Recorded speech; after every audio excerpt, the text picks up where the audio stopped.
Please don't. I appreciate Please your don't. really do. What did you say? I said, you're fine until I kill you. Jeanette said to me plain as day, he's pointing at my head, and that's the last words she said to me. Caregivers are supposed to be the guardians of compassion and safety, nurturing those who depend on them. But what happens when these trusted individuals unveil their sinister sides and realize they've been exposed? He was fine. Babies don't just... That child had multiple injuries to his head. Not one time, and it's not from a playpen. As a mother, you're just cold-hearted. Here are several instances when evil caretakers realize they have been caught. Starting with the case of this woman who was left alone with her caretaker, soon to become her despite her pleas for the officers to stay. We're going to sit here and make sure I don't. In America mentioned that you have firearms. I'll tell you where they are. They're loaded. They're ready to go. What did you say? I said, you're fine until I kill you. On April the 5th, 2023, police responded to 82-year-old Janine Fennell's home in Rio Rancho, New Mexico, after her caretaker, Henry Cardana, called 911. Henry's revelations to the 911 dispatcher were scary, hinting at a situation far more serious than anyone could have anticipated. Can you tell me exactly what's happened? Yeah, she's a hospice patient, and she's getting uncontrollable. Trying to cry her on the bed, and I can't control her anymore. She needs, for her own safety, to get the hell out of here. Is she breathing? Yeah, she's breathing. She's belligerent. I understand that, and I recognize, sir, it's extremely frustrating. I get it. I'm sending help to you now. I need to ask you some questions for responders, okay? Okay. Does she have, Henry, does she have any medical conditions, anything we need to know about? She's got a whole bunch of medical conditions. Get her the hell out of here. Okay, sir. Does she need an ambulance or just police? She needs to get out of here. I don't care how. The call was troubling, and Henry's frustrations were obvious. However, it was only when he handed the phone over to the woman in his care that the call took a chilling turn, revealing the true gravity of the situation. Well, he's trying to throw me out, but I'm in hospice. I'm bedfast. Okay, are you hurt at all? No, not really. Okay, you're not hurt, hon? Well, I wouldn't want to say. Do you feel like you're in danger, ma'am? Well, yeah. Do you know if there's any weapons there in the home? Yeah. What type? Are there there? Mm-hmm. Okay, are they with you or with him? I wouldn't want to say.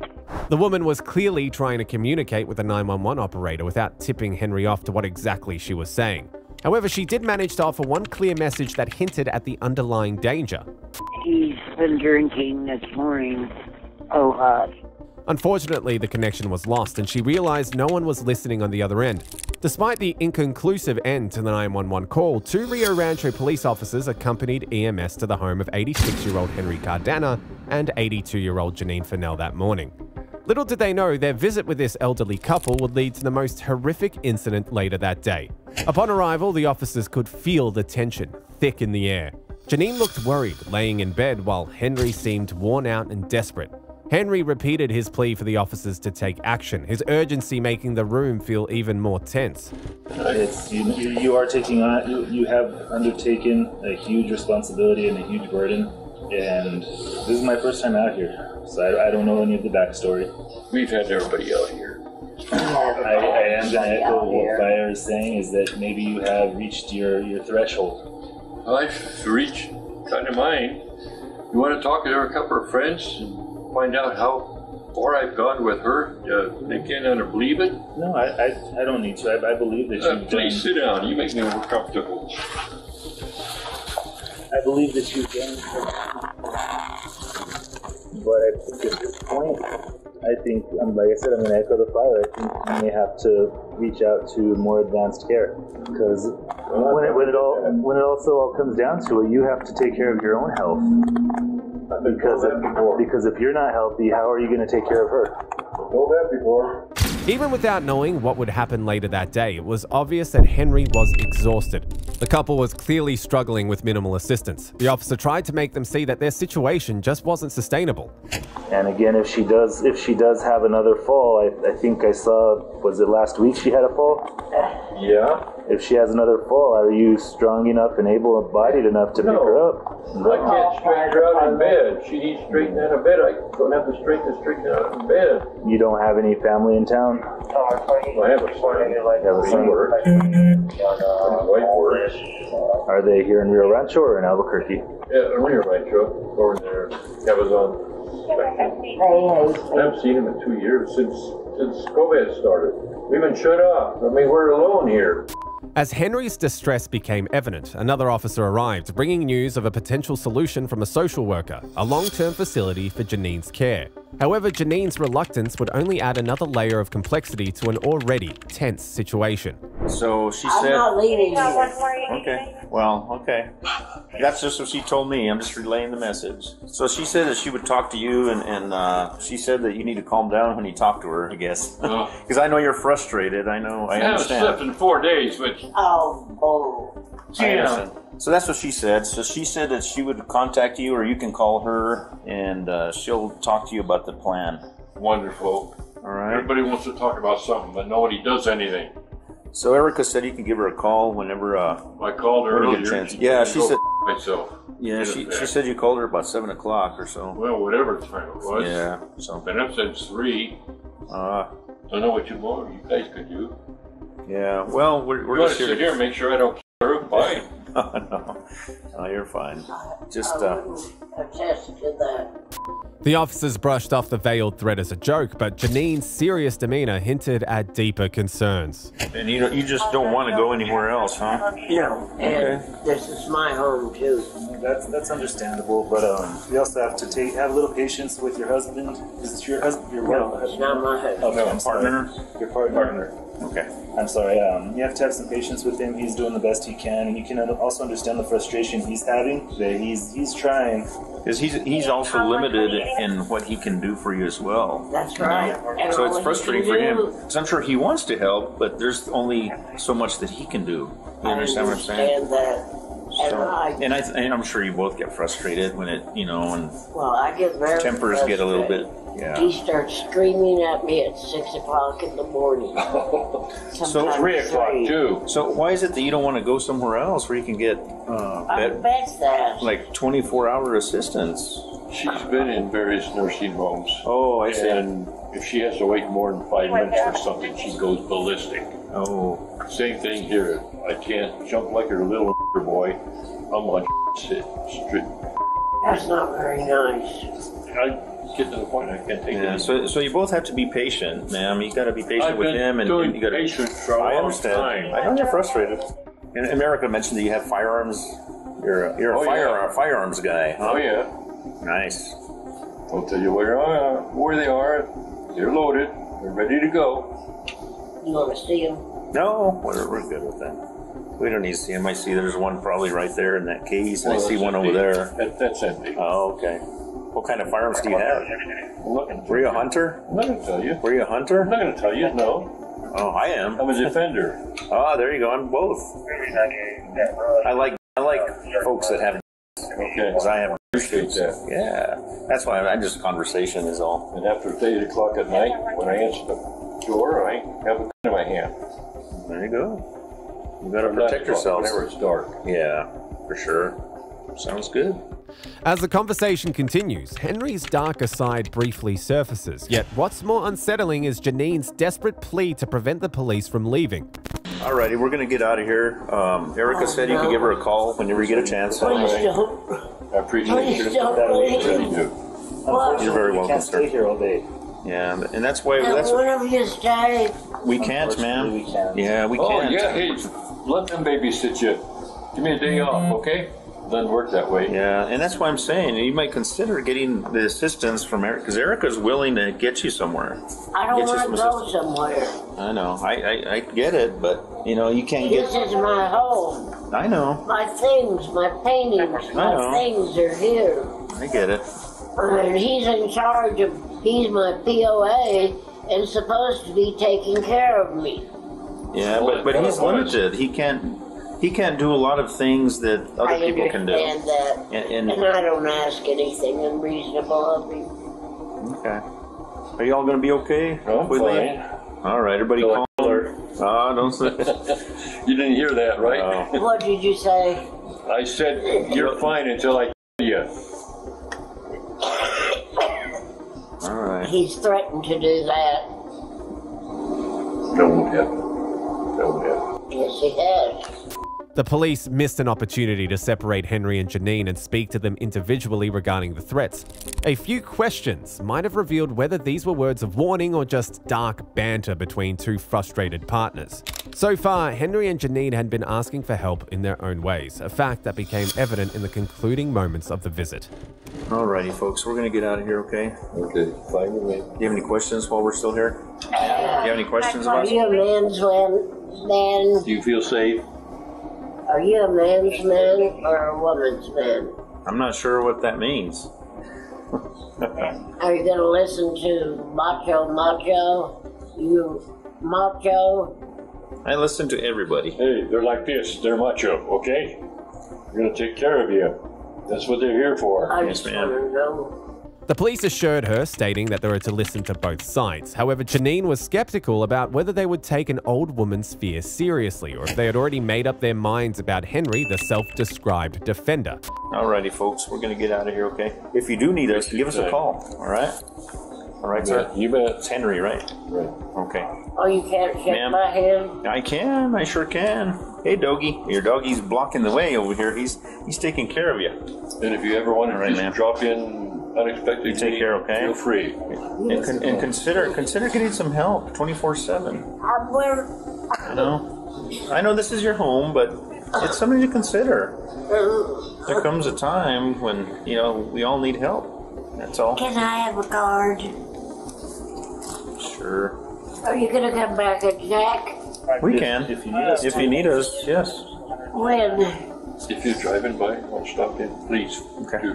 Alrighty, Just sir. check on her, whatever. You bet. And on you. Oh, okay. Okay. Never thought about that. But just as the officers began to leave, Janine came up with a list of tasks for them to help with. Would you do me a favor and help get me out of this pit? Out of before where? you leave? There we go. Get you out of where? I'm sinking down into It's the the pit. bed. The bed's not going anywhere. It's going under the Let me take a look. I think it's okay. No, it's fine. Everything looks good there. She thinks the bed is sinking. I want to be put up. That's the card. The first name is Officer Rodella. That's my friend right here. And the second name is Officer Baca. That's me. Okay? Okay, would you please put my bed up? How do you want? I don't want to. You want the bed up or do you want it down a little bit? So Good. Top right. That one right there. That's the other one. Yeah, that's the other. that's top left. This one. No. Other way. Here's what I go through. She wants it up, down, nuts. Henry saw this as a chance for the police to understand his daily struggles, and maybe that's what the officers were witnessing. On the other hand, it seems like Janine was trying to find ways to delay the officers from leaving. Do you want to be up a little bit? Yeah. That good? Yeah, but what I have to have, and you'll help me with this. I know you're a good soldier. What's that? Oh, this thing? There we go. What happened to your phone?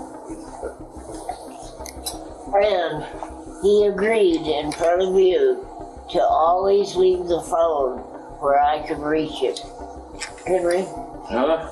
did you agree to that? What? To always leave the phone where I can reach it. You bet. Just in case. Not that you can do anything with it, but it's there. Okay. After securing their agreement and adjusting the bed to her liking, Janine asked the officers to help straighten the pad beneath.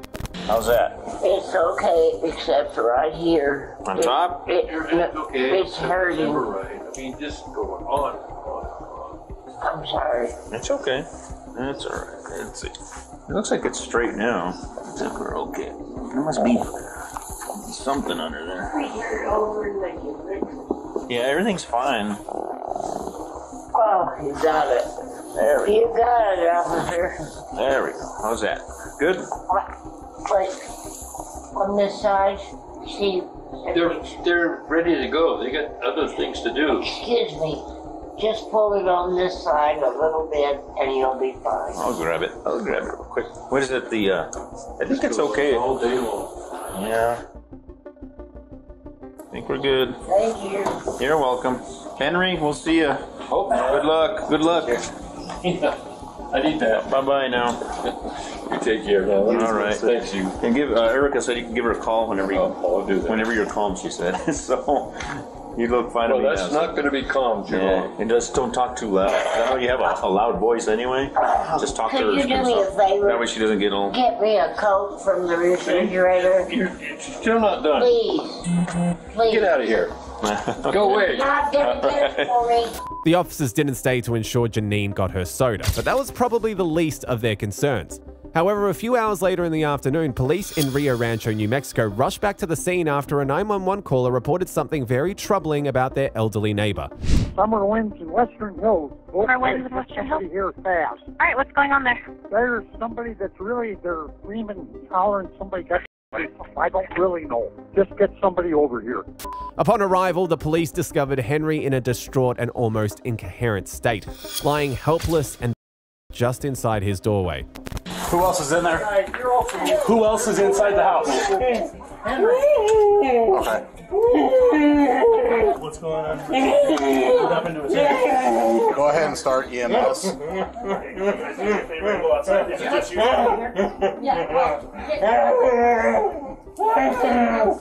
on, boy. Come on.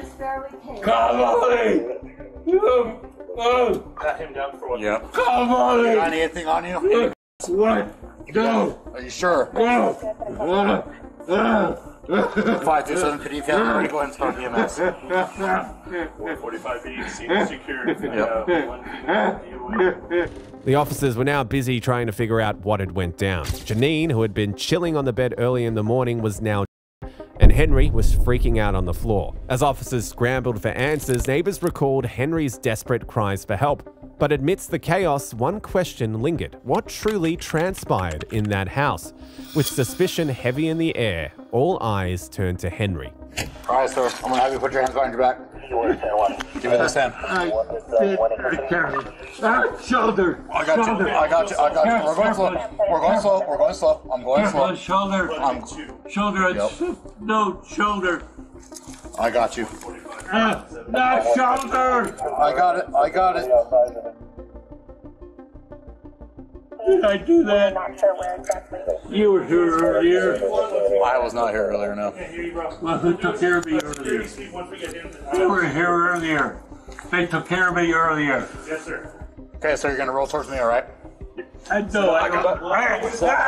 Roll up toward. Sit up, sir. You're hurting. Why are you hurting? I need you to sit up. Sir, sit up. I can't do anything.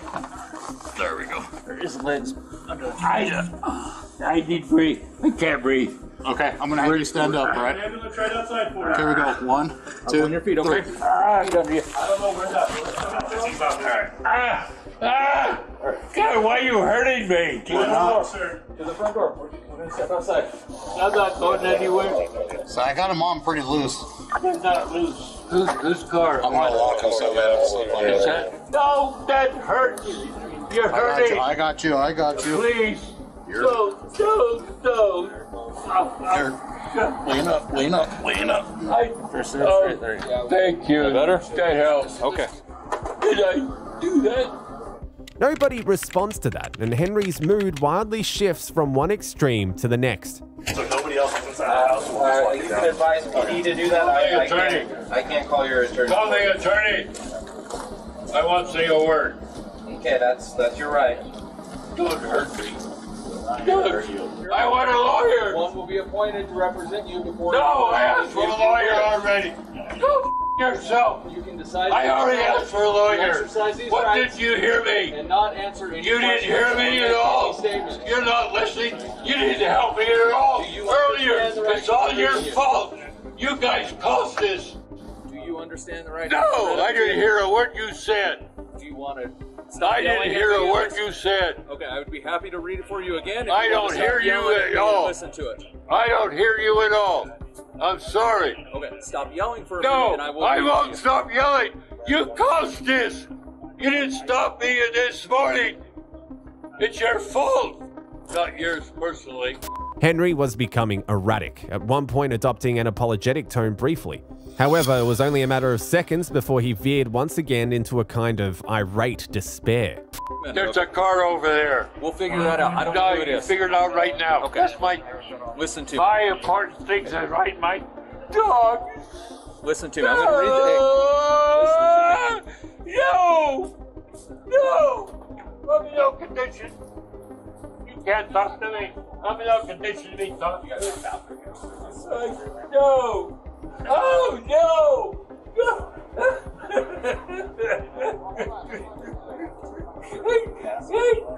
She wanted it.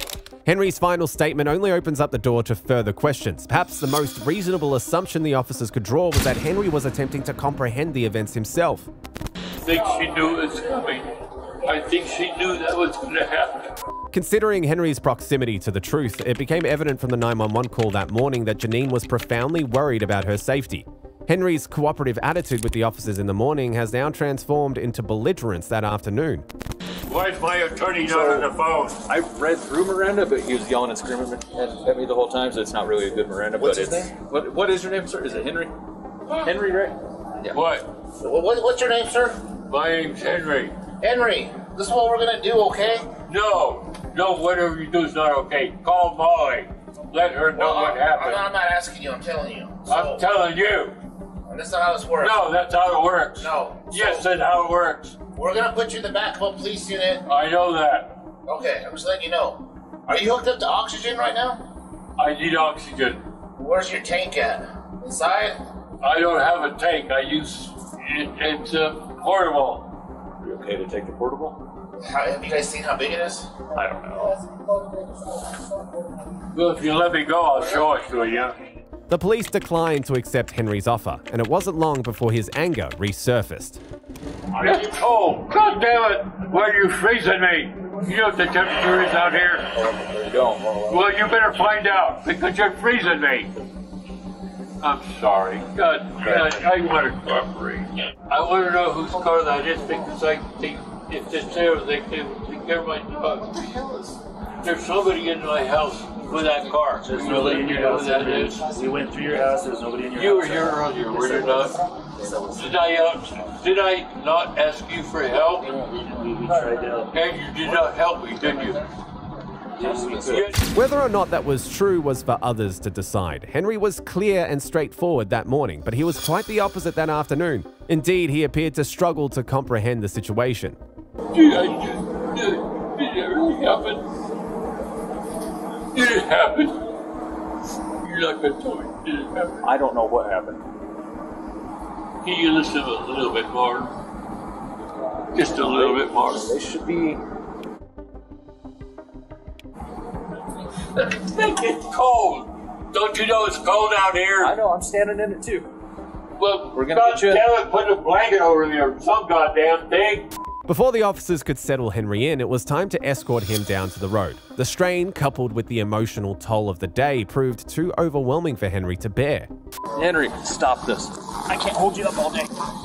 You gotta help out a little bit. Henry, stop. What's his name? Henry. Henry, do you know your date of birth? Henry, can you hear me? Henry, I'm just asking for your date of birth, buddy. Are you willing to give that to me? Alright. Henry, what's your birthday? What happened? What's your birthday? What? What's your birthday? What's your birthday, Henry? Huh? Who am I talking to? Henry, focus on me, okay? Hey, what's your name? Who are you? My name is Officer Wysong, okay? I'm with Rio Rancho Police Department. Okay, who was here earlier? Who was here earlier? Somebody, I want to talk to somebody. So was here earlier. Hey, Henry, before we... No, they were here earlier. I want to know who they were. I don't know who was here earlier, sir. Well, you find out. Henry, can I just get your date of birth? No, I'm not comfortable. I want to find out who was here earlier. Okay. Please write down, please. I want to talk to them. The officer who had been there this morning had vanished, leaving Henry with only one final thing to say before being transported to the hospital.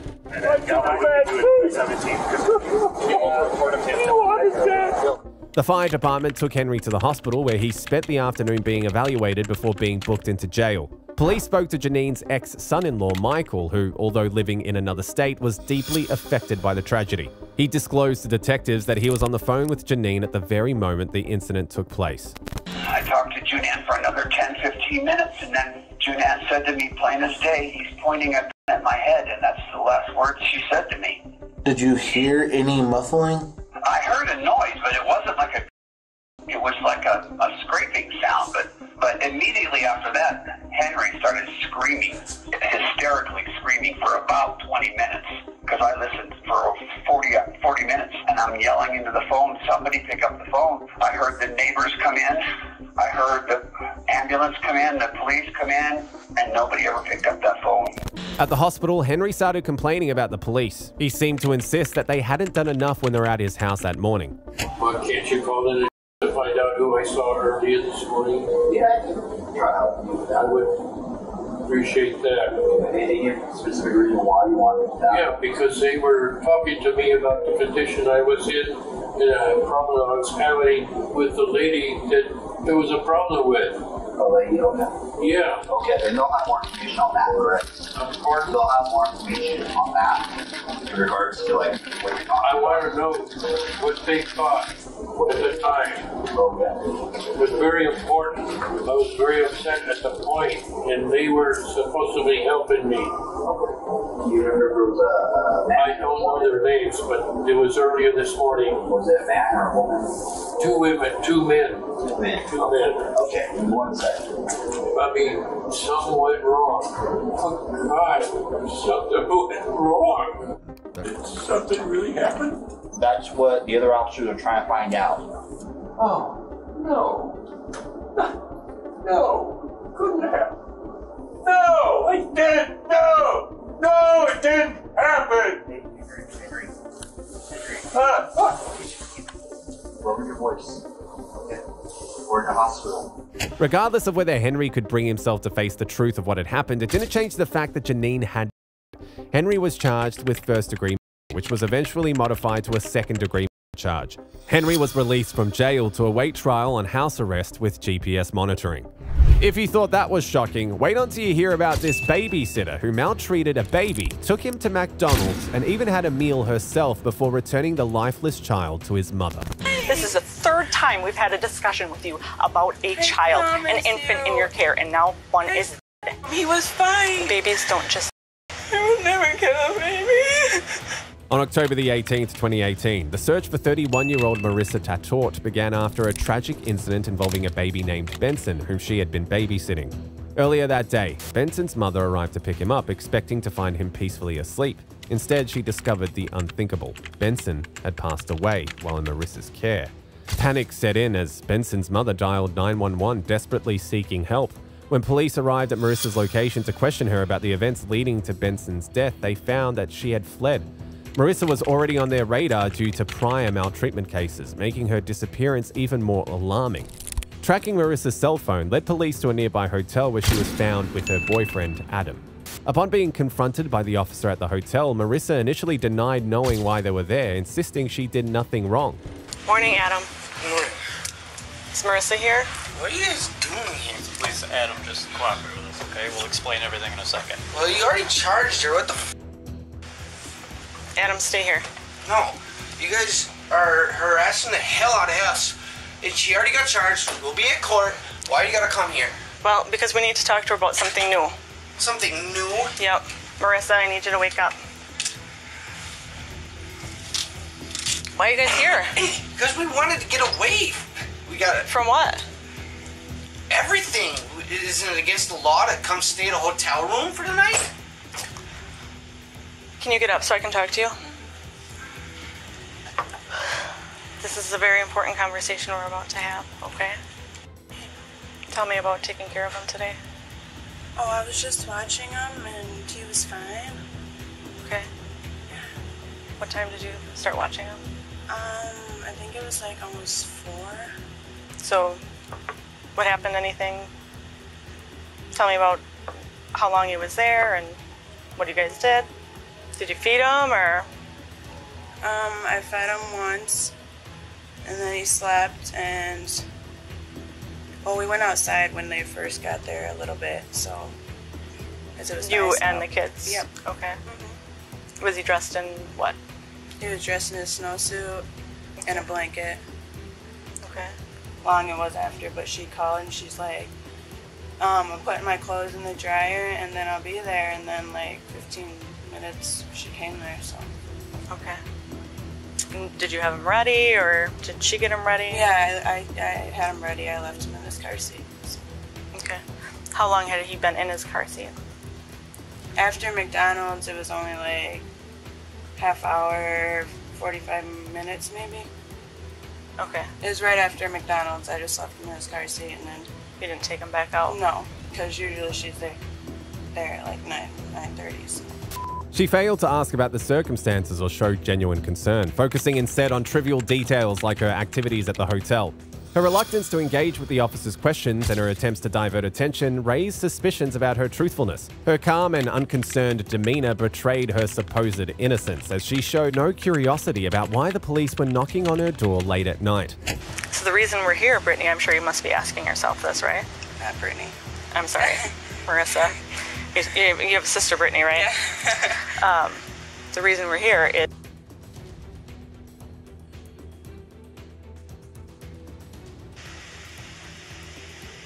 Why is he...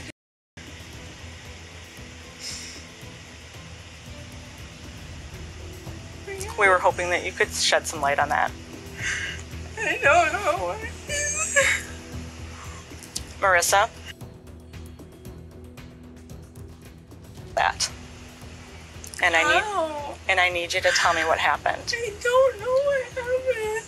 This is the most important conversation you will ever have in your life. I'm telling you. I don't. No, you're not telling me. You didn't tell me last time, and you're not telling me now, and I need you to tell me the truth. Heather deserves to know what happened. I know. I'm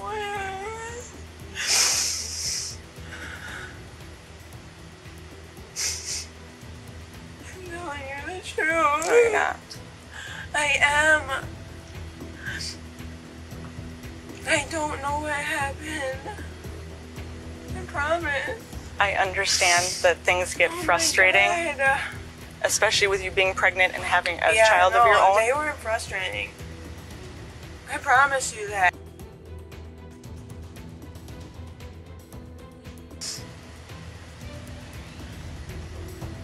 Why are you here?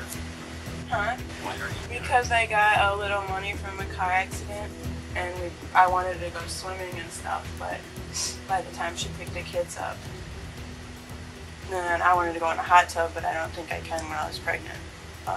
So. What's the real reason you're here? No, that is the real reason. I'm serious. Nobody who lives in this town checks into a hotel at 9:50 p.m. after a baby in their apartment. I don't know. I didn't know he... And that's also a lie, because she texted you and told you that he... My phone's off. No, it's not. Yes, it is. No, it's not. I'll show you my phone. I'm serious. How do you think we found you? I'm serious. Now cut the crap, Marissa. This is the third time we've had a discussion with you about a child, an infant in your care, and now one is... The officers informed Marissa that she was not supposed to be babysitting due to a court order related to previous maltreatment allegations. She had previously faced charges of maltreatment related to a recent incident, and as a result, the court had prohibited her from babysitting young children. When the police discovered that she had violated this court order by babysitting Benson, they issued a warrant for her arrest. However, Marissa continued to deny any wrongdoing even after being informed of Benson's death. I didn't do nothing to him. Then who did? No one. He was fine. Did Adam do something to him? No, no one did anything to him. He was fine. Babies don't just... He was fine. Babies don't just... I would not kill a baby. I'm sure you didn't mean to, Marissa. Sometimes it's not what you do, Marissa. It's sometimes what you don't do. And maybe there was something you just didn't do tonight. And left him alone for too long. And... You're exciting. Was it an accident? Yes, you. Did you leave him alone? I left him in the pack and play after we got back in from outside. Was he okay? He didn't make any noise. I have that video monitor thing. I didn't kill him, I promise you guys that. I would never kill a baby. So what happened when you came back from outside and checked on him? I just used the video baby monitor. Okay. But when And you went back inside and checked on him, Huh? when you went back inside and he was in the back of what? Tell me what you saw and observed. I use the baby monitor, and when he like makes a noise, you can hear it. And I didn't hear anything, so I didn't kill him. At what point did you realize that you was dead?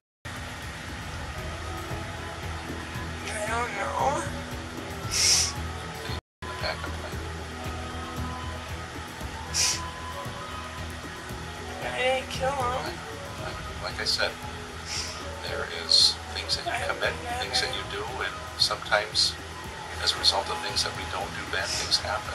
And we know that a bad thing happened here. I didn't kill him. When pressed about the events leading to Benson's death, Marissa's responses were inconsistent and vague. She initially claimed she didn't know what happened and continued to claim her innocence. However, as the interrogation progressed, her story began to fall apart. When did you know Marissa? I didn't kill him. I know. We know. Accidents happen. I just didn't. I thought the baby monitor thing would be fine. So I didn't check on him.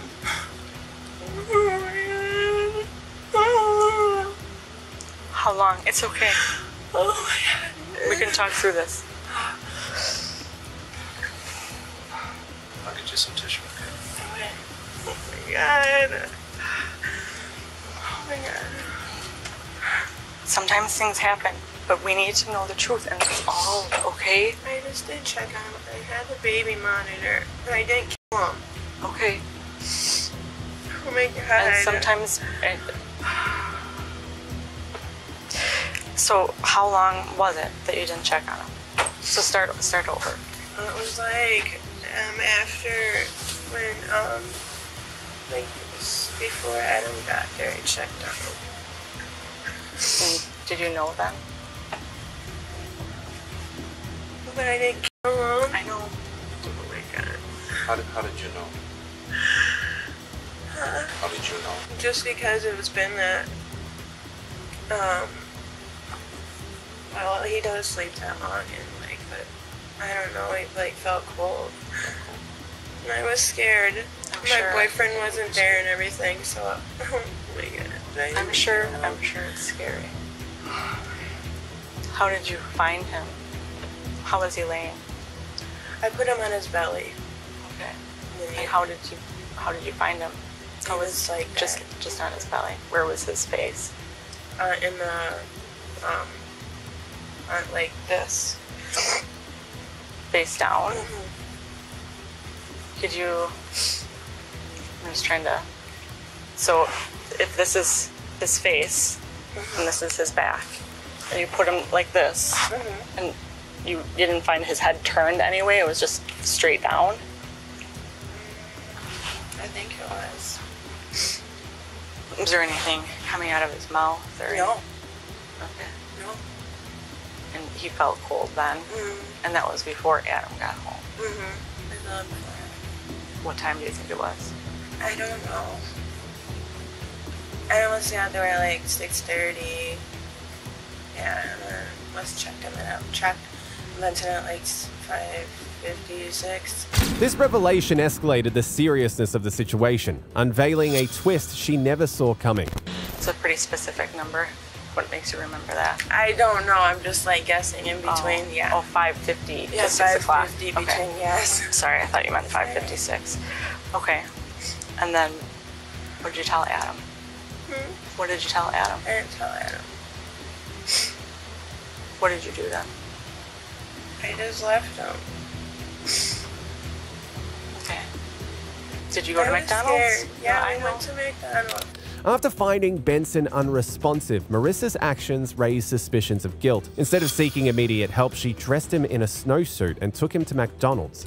This only painted a picture of someone not interested in helping a child in distress, but rather of someone who was trying to hide her involvement in the situation. And you left him? Adam would have. You're not checking on him.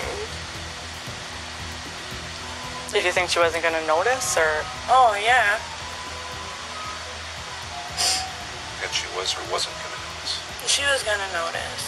How long have you two been friends? We've been friends for a little while.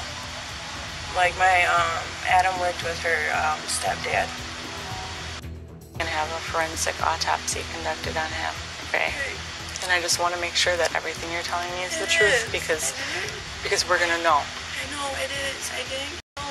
Okay. If there's any other injuries on him or something, we're going to come back and have another conversation. I just want there to be an understanding between you and I that, full disclosure, you're telling me everything that happened and you're telling me the truth. I am. I promise you I would never kill a kid. Baby kid, nothing. When you laid him in the back and lay on his stomach, what was he wearing? He was wearing his vest, pants, socks, and his shirt under his vest. Did you lay a blanket on top? Was there anything else in the There's a blanket in the pack and play, because my son sleeps in it, and then... What is that? What color is it? It's pink. It's like a princess. Does that like princess on it? Like yeah. you were princess? No, it's like different princesses, like like Cinderella, Snow White. Yep, and then that was in there. Is it real thick or is it thinner? It's kind of thin. It's not really thick, but I folded it, so. And laid it on top of him? No, that was in the pack and play. Then it was Benson. Then it was his blue blanket, and then his receiving blanket. So he was laying on a folded up blanket? Yeah, a receiving blanket. Princess one? No, a receiving blanket. Oh, a receiving blanket. Okay. Yep. Anything else? Any stuffed animals or anything? No, just the blue blanket, the receiving blanket, and then the mermaid one he was under. So. Did you feed him? No, I fed him when he got there, so. Okay. So you fed him before you went outside? Got it. Marissa's evasive answers regarding the timing of events suggested she was trying to hide something. Her uncertain responses and reluctance to provide clear answers raised suspicions that she wasn't entirely truthful. And then you came back in about, what time was that, would you say? Do you remember like anything on TV, like the news or anything? No? Okay. No. Did you know what time to expect Adam home? Not really. He said sunset was like 6 something, but if he got a deer, it'd be longer. Okay. Did he communicate with you at some point and tell you he was on his way home, or? Not really. So why are you really here? Because we haven't been to a hotel since like my daughter was born. Nothing to do with what happened tonight. And I did want to go swimming in the hot tub. Okay. Because of my back, but then Adam's like, remember, you're not supposed to be in a hot tub. And then there was other people down there, and then he was sleeping. So how did you explain that to Adam? What? Coming here. I have to believe it has something to do with what happened at your house. No, like, I said I would be pretty creeped out if a kid in my house. My back hurts. Did you get a text message? Do you remember getting a text now from Heather? From Heather's phone? From Heather's, yeah. What did it say? It wasn't from her, it was from her sister. What did it say? It said, you killed my sister's baby. Did Adam see that? No. Where were you when you got that message? I was in here and he was in here, but I think he was like messing with the baby or something. Guys, I was scared. I didn't kill the baby.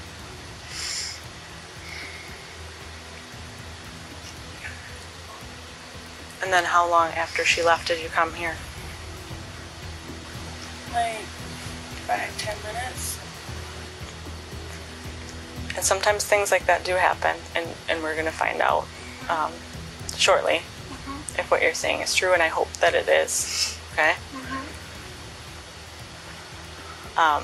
In the meantime, we do have an arrest warrant for you based on your other child abuse, so we're going to be taking you into custody. It was clear to the police that Marissa had done something to cause the demise. Initially, they believed it might have been a case of sudden infant death syndrome, or SIDS. But as they investigated further, inconsistencies in Marissa's story raised red flags. With this, they placed her in an interrogation room, hoping to uncover the truth behind Benson's tragic death. Hey, how are you? All right. Doing okay? So, What?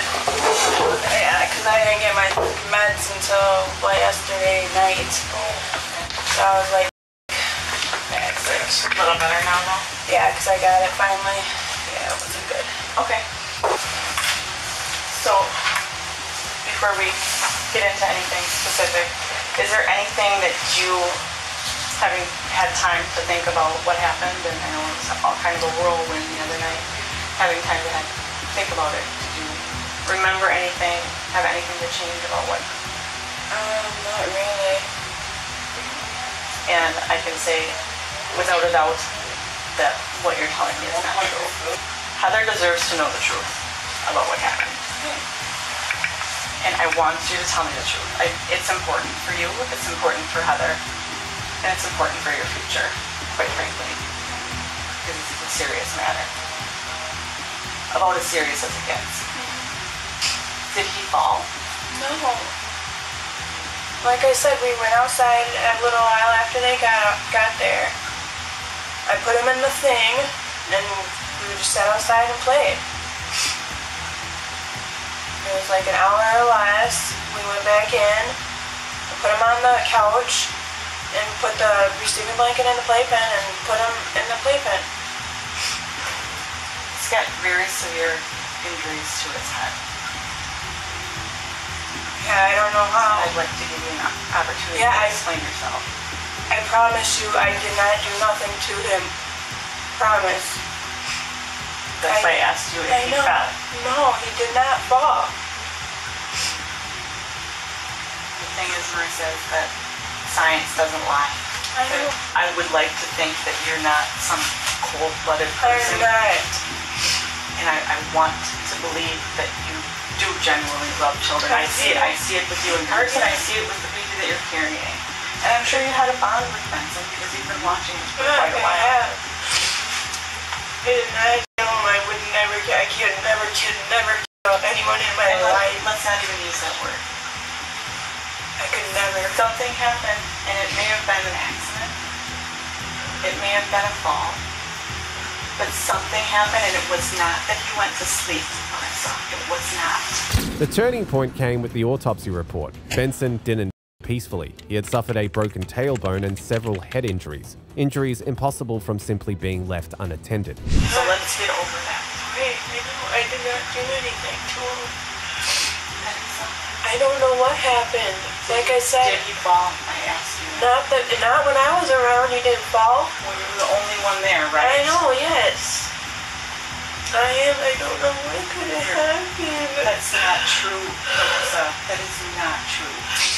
You and I both know that. Like I said, I just fed him, burped him, changed him, put him in the thing. And when did he hit his head? He didn't hit his head. He hit his head. I don't know how he would have hit his head. Who could have hit him in the head? I don't know. Could he have fallen? I'm asking you. No, I was around. I mean, he didn't just fall without anybody around and nobody noticing and then put himself back in the packing plate. And don't insult me by looking at me and telling me that. I need to know the truth. Yeah. For Heather. And this is making you look terrible right now. Just, please. I don't know what could have happened, okay? I did not do anything to his head.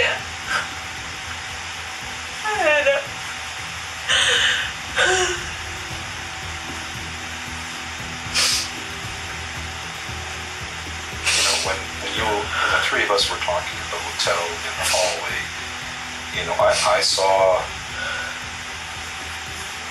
I saw some remorse. I saw some regret. But as you continue to talk and talk and talk, I'm seeing less compassion. I'm seeing a hard heart. Seeing a Marissa that only cares about herself. Yeah. And that's not going to look good. No, I'm not lying. Promise you guys, I did not do anything to his head. What did you do? Nothing. I did not do anything.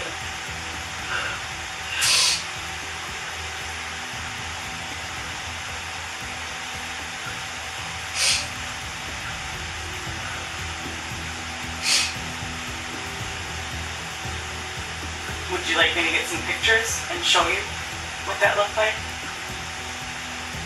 when I saw yesterday? At this point, the evidence spoke for itself.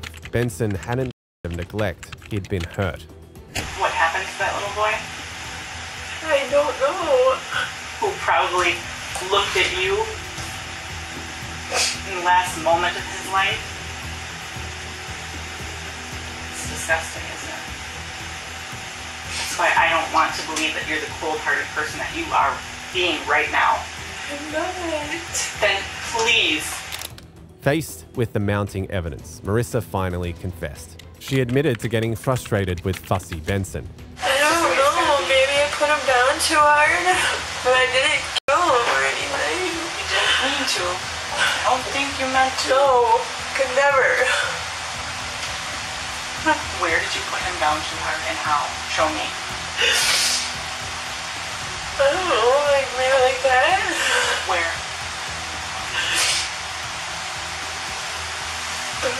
Maybe in the playpen. Which playpen? Your guys, the one you guys have. That's the only thing I could think of. How many times? Once? Twice? Once? It's the only thing I could think of. I could never. That's not true. I could never. So I don't know, I promise. You keep saying I could never, but you know what? You did. You did. I did not. That child had multiple injuries to his head. Not one time, and it's not from a playpen. I don't know where he could have got it from. I did not do it. On everything. I'm telling you the truth. No, you're not. Yes, I am. No, you're not. Yes, I am. I'm telling you the truth. Absolutely not. I am. Absolutely not. And if you're not, as a mother, you're just cold-hearted.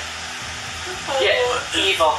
Evil is the word that I would say. If you're going to allow us to walk out of here without knowing what really happened. I am not. I Look could to never. you to take care of him. Yeah. How disgusting is that? And you can't even sit here and tell me the truth about what you've done. I am. I didn't beat him or anything. You're ashamed of yourself, of course. But you know how you can make that right? Is by explaining it.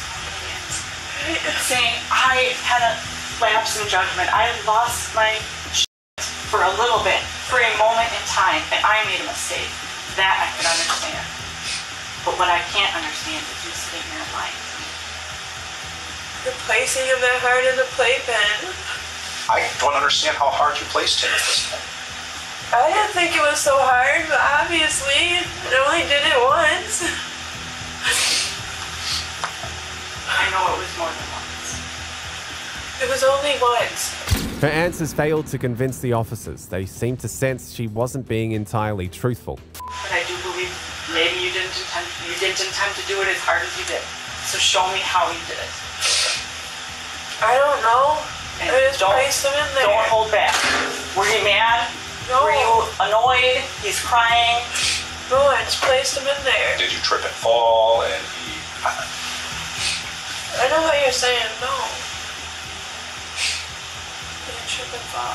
But I only think his head hit twice. I did not do anything. Twice, like it came back, his head came back, I don't know. All with one, or you slammed him down twice? No, I didn't slam him down twice. Slammed him down once and his head hit, came up, and that happened. Yeah. That happened.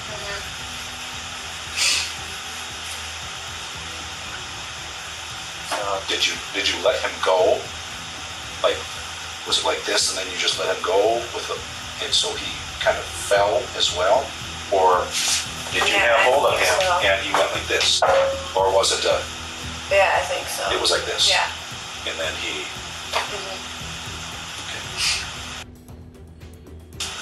Then you take him. This is the packet plane, and you just throw him into the packet plane. How much distance between the packet? Was it like a foot or two drop? I don't know, my foot or whatever. Well, if this is the back and plate, it's the top of the back and plate, and you're standing right here, was it from up here Yeah, like my, yeah. But the pack and play that you showed us is one of those that has like an insert where it's up a little bit. Are you sure it was that pack and play, or was it the one in the spare room? No, it's that one. Because it has the mat on the thing. So you were above the pack and play and dropped them. With force? Like, could it have been a throw? I don't think so. You're frustrated. Right. I get it. Throw. You tell me, okay? Yeah. I need you to prove that you're being honest to me. What I want you to do is tell me exactly what you did, and if it matches up with the injuries that I saw, then I know that we've got a caring person here who is sorry for what she did. I am. I'm frustrated. Sorry. Can you show me? It's like this. But just a little bit. The detective's patience and persistent questioning eventually led Marissa to reveal a partial truth. Despite her initial denials, her admission aligned with the injuries observed during Benson's autopsy, indicating that Marissa's actions likely led to his death. Just threw him in. Was it with all your force, all your strength? You just threw him in there? I don't know. I think so. You think so? So you, with all your force, just like that, as hard as you could. Not really as hard, but Hard enough. Did he cry? Is that what you're saying? Or did he stop crying? he just cried for a couple minutes. And then what else happened? And that was it. Saw multiple injuries, Marissa. Yeah, I promise you, I do not know where he got the injuries. I was just frustrated and threw him in the pack and play.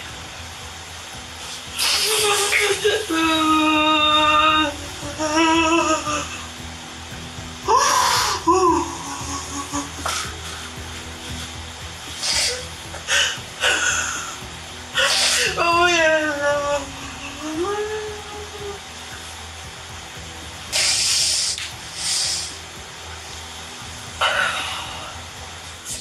Even though the prosecution knew Marissa wasn't being completely honest, her confession alone was enough to charge her with. The evidence against her was strong. Not only did she flee after harming Benson, but she was also a terrible liar. During a police interview, her forced emotions and lack of remorse were evident. At one point, she even laughed before catching herself and tried to appear sad. In the end, Marissa was sentenced to 40 years in prison for and maltreatment. If you thought that was bone-chilling, wait until you hear about this heartless caregiver who drained an old lady's savings, accidentally stealing thousands of dollars from her. Did you do it? No, but it's in my account. How would the money go from her account to yours, though? That's why I'm confused. When hackers hack into things, they just don't put her money into your account. On May the 12th, 2022, a deputy responded to a call at a Bank of America branch in Denver. The call came from Donna Welch, a kind-hearted elderly woman who had recently discovered that over $5,000 had mysteriously vanished from her bank accounts. Shocked and bewildered, she recalled Spencer's frequent presence in her home. Could he be involved? Spencer, once her cable guy, had become a regular visitor, assisting her with various tech-related issues. Donna, who struggled with modern technology, especially appreciated his help with her computer. What's going on?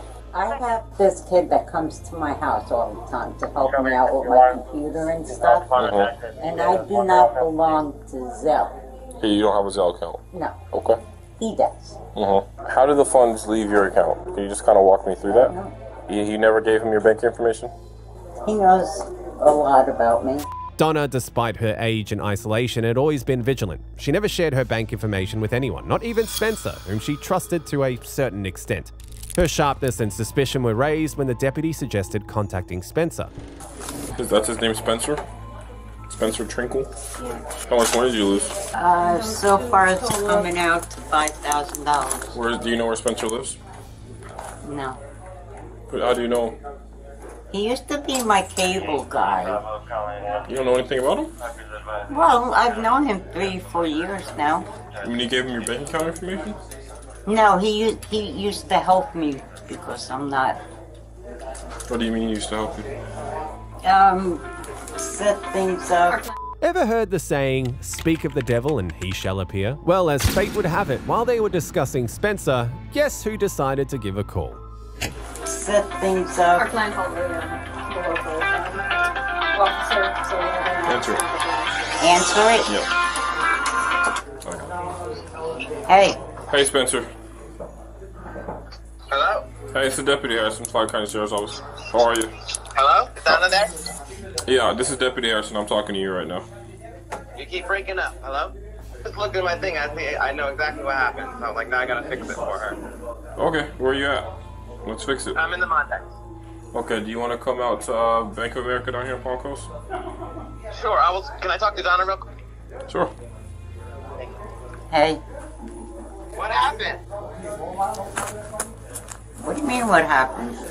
I see it in there now that you're showing. I'm like, oh God. So you're right, it's all in my credit account. So now I'm gonna pay you all that back. So I don't You went into my savings account, my credit card account. Ma'am.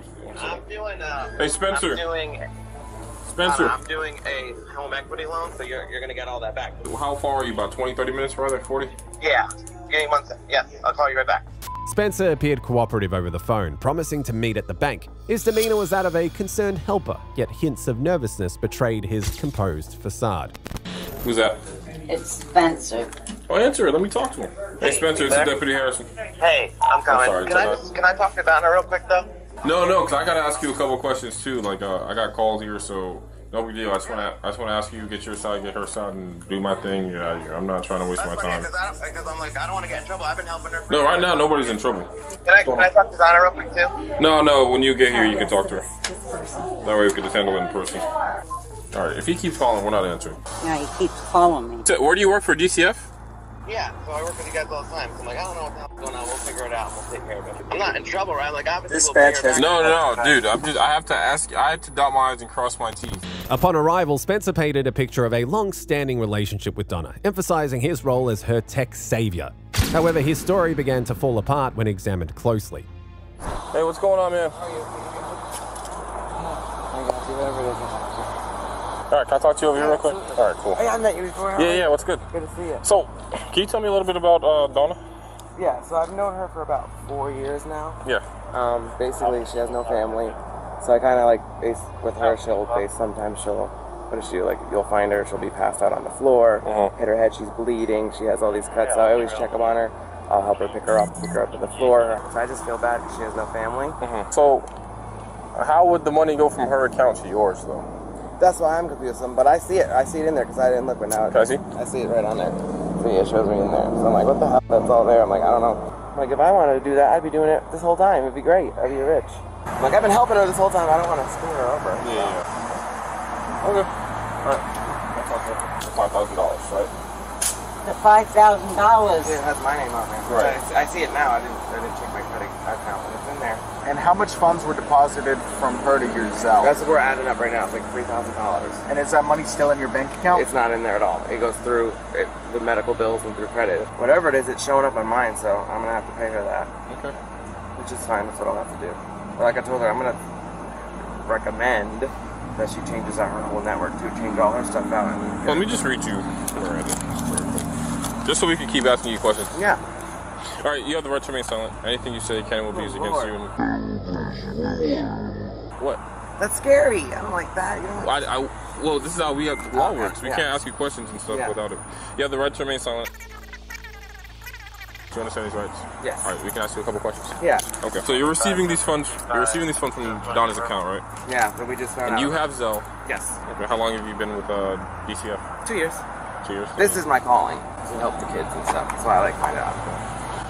All right, and then I'm like, this looks horrible. I'm like, what the freak? you were telling Deputy Katoski earlier that you guys are on the same network. What do you mean by that? Like, when you go into somebody's home, there's a home network. You got to log into their Wi-Fi. Like a That's Wi-Fi her Wi-Fi. So like, if I'm at her house, my phone connects to her Wi-Fi automatically. Spencer's explanation of noticing the transactions and intending to repay Donna sounded rehearsed. His admission that he had seen the transactions but wasn't sure how they occurred suggested either gross negligence or deception.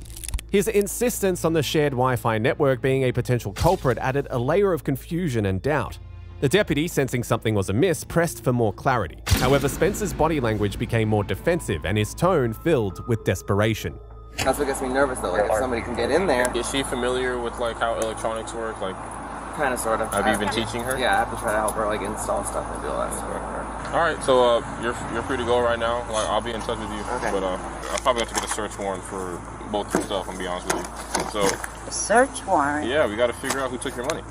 What if we just drop it and I'll bite the bullet and just have to pay her back? We have to do all that. Bite the bullet? What do you mean? Like, I'll just take the blame for it and just have to pay her back. Did you do it? No, but it's in my account, so obviously. I mean, just because it's in your account, that doesn't make you. That doesn't mean you committed the crime. All right. I know, but it's in my account, so I mean, the money's not there, so I'm getting that some equity. That doesn't mean you. Did you do it or not? No, but I feel bad for her. We have to do a thorough investigation. All right. And if that means we got to get a search warrant and search your guys' bank records and all your transaction history, we got to do that. All right. I mean, that's the bottom line. His pleas to resolve the issue without legal consequences highlighted his anxiety and possible guilt. Despite his claims of innocence, Spencer's willingness to repay Donna hinted at an underlying fear of exposure. Do you want to pursue charges or not? No. Okay, so we probably won't have to. We're not gonna do a search warrant if you don't want to pursue charges. I got you. Okay, here's your statement. Just write down. But I feel like I should. I'm gonna pay you back, but you don't have to. It's fine. Well, your evidence. He's a witness. Yeah, he's a witness. A witness to what? That he said to pay me back. You know, I'm not attesting anything. Yeah. That's civil. If he pays you back and you don't want to press charges, that's on you. And what happens if I don't sign this and you don't pay me back? You know my whole family, man. Ma'am, if he doesn't pay you back right now and we're not, whatever, then that's a civil matter. I would never. I have all the time to help you. Why would I decide let's screw down it now? But I'm telling you, I mean, it would help the case if you do a statement, and it would help the case if you I want to write something down. I want to keep it on file. Okay. And you don't want to press charges, correct? Donna's initial reluctance to press charges stemmed from a mix of compassion and hope for recovery. She gave Spencer the benefit of the doubt, perhaps remembering the times he had been her lifeline to the digital world. Listen, Spencer, I'm Detective Castanero with the Clark County Sheriff's Office. This is Detective Joseph. Bank of America has obviously provided Donna with some statements that clearly show a bunch of Zelle transactions that were made to you. And you've never seen this before, you're saying? The only one I saw was the other day. She brought it to my attention. And then I was like, I don't have the money, so I gave her $200 cash. I thought it was only $540, but I'm like, there's obviously a shit of them in there now. Well, I'm like, I gotta bite the bullet and I'll just pay you that money back. So you've seen money in there before. What happened to the money? So my money, I have automatic bills and stuff, so a lot of it goes on medical bills. I can tell right from the get-go that there's some weird shit going on. Yeah, it's been happening for years. Spencer, this isn't a happening. Yeah. This is, it really appears that you were able to get her information and you send yourself money into your account. Like I told her, I was like, I'll It's not about that right now. Fine. Okay? Yeah. It's not about that. It's about that. Obviously, you have some issues going on with your family members, with your brother or with your son having medical issues, and maybe you're on a financial hardship, and you saw this opportunity. Did you go into her account and take money out of her account, put it into your account? Nothing intentional. Have you ever done that? No. Can you go to your Zelle transactions? Yeah. This don't look good, I'm gonna tell you. No, I know, absolutely. I'm like, well, I'll literally, whatever you gotta do, I'll pay you, whatever. Like, I mean, if it's an accident, then why would, there's really no need to pay her back or... It went through my account, so I have that money. Well, you saw it yesterday. And I paid her for some of it back, yeah. But all those transactions happened before yesterday. That's the only one that we saw on her thing. It said Zelle Spencer. Yeah, but you got money influxed into your account on multiple previous days. Yeah, that's the one she showed me. Right, but there's multiple, not just one. Yeah, I know. There's multiple. So if you saw it yesterday, you would have had to see all the other ones. What's the account with the $20,000 in it? Mine? Yeah. That's how much I owe my credit card. I'm like, if I need money, that's why we do a fundraiser. I don't need to, which is what we're doing now. Yeah. Let me ask you this. When we subpoena these records, nothing's ever going to come back to you where your IP addresses are used to transfer her money into your account. As I'm saying, it could be because I'm on her network. So I'm like, I don't know. Oh no, IP addresses are device specific. Device. Yeah, I'm not sure how, but yeah, I guess so. So I'll take, like I said, I'll pay her back that money. The financial harm was significant, but the emotional damage was profound. Spencer, once a familiar face in her home, now represented deceit and exploitation. It's not about paying back. We're talking about a criminal aspect. No, not just a we'll pay you back kind of thing. Yeah. Because that money's gone. No, she's going to get it. Spencer, and really, like, we're out here in the sun, and we kind of like. Yeah, I we want you to be as honest as possible. Absolutely. I've never gotten in trouble in my life. Based on the paperwork that we have,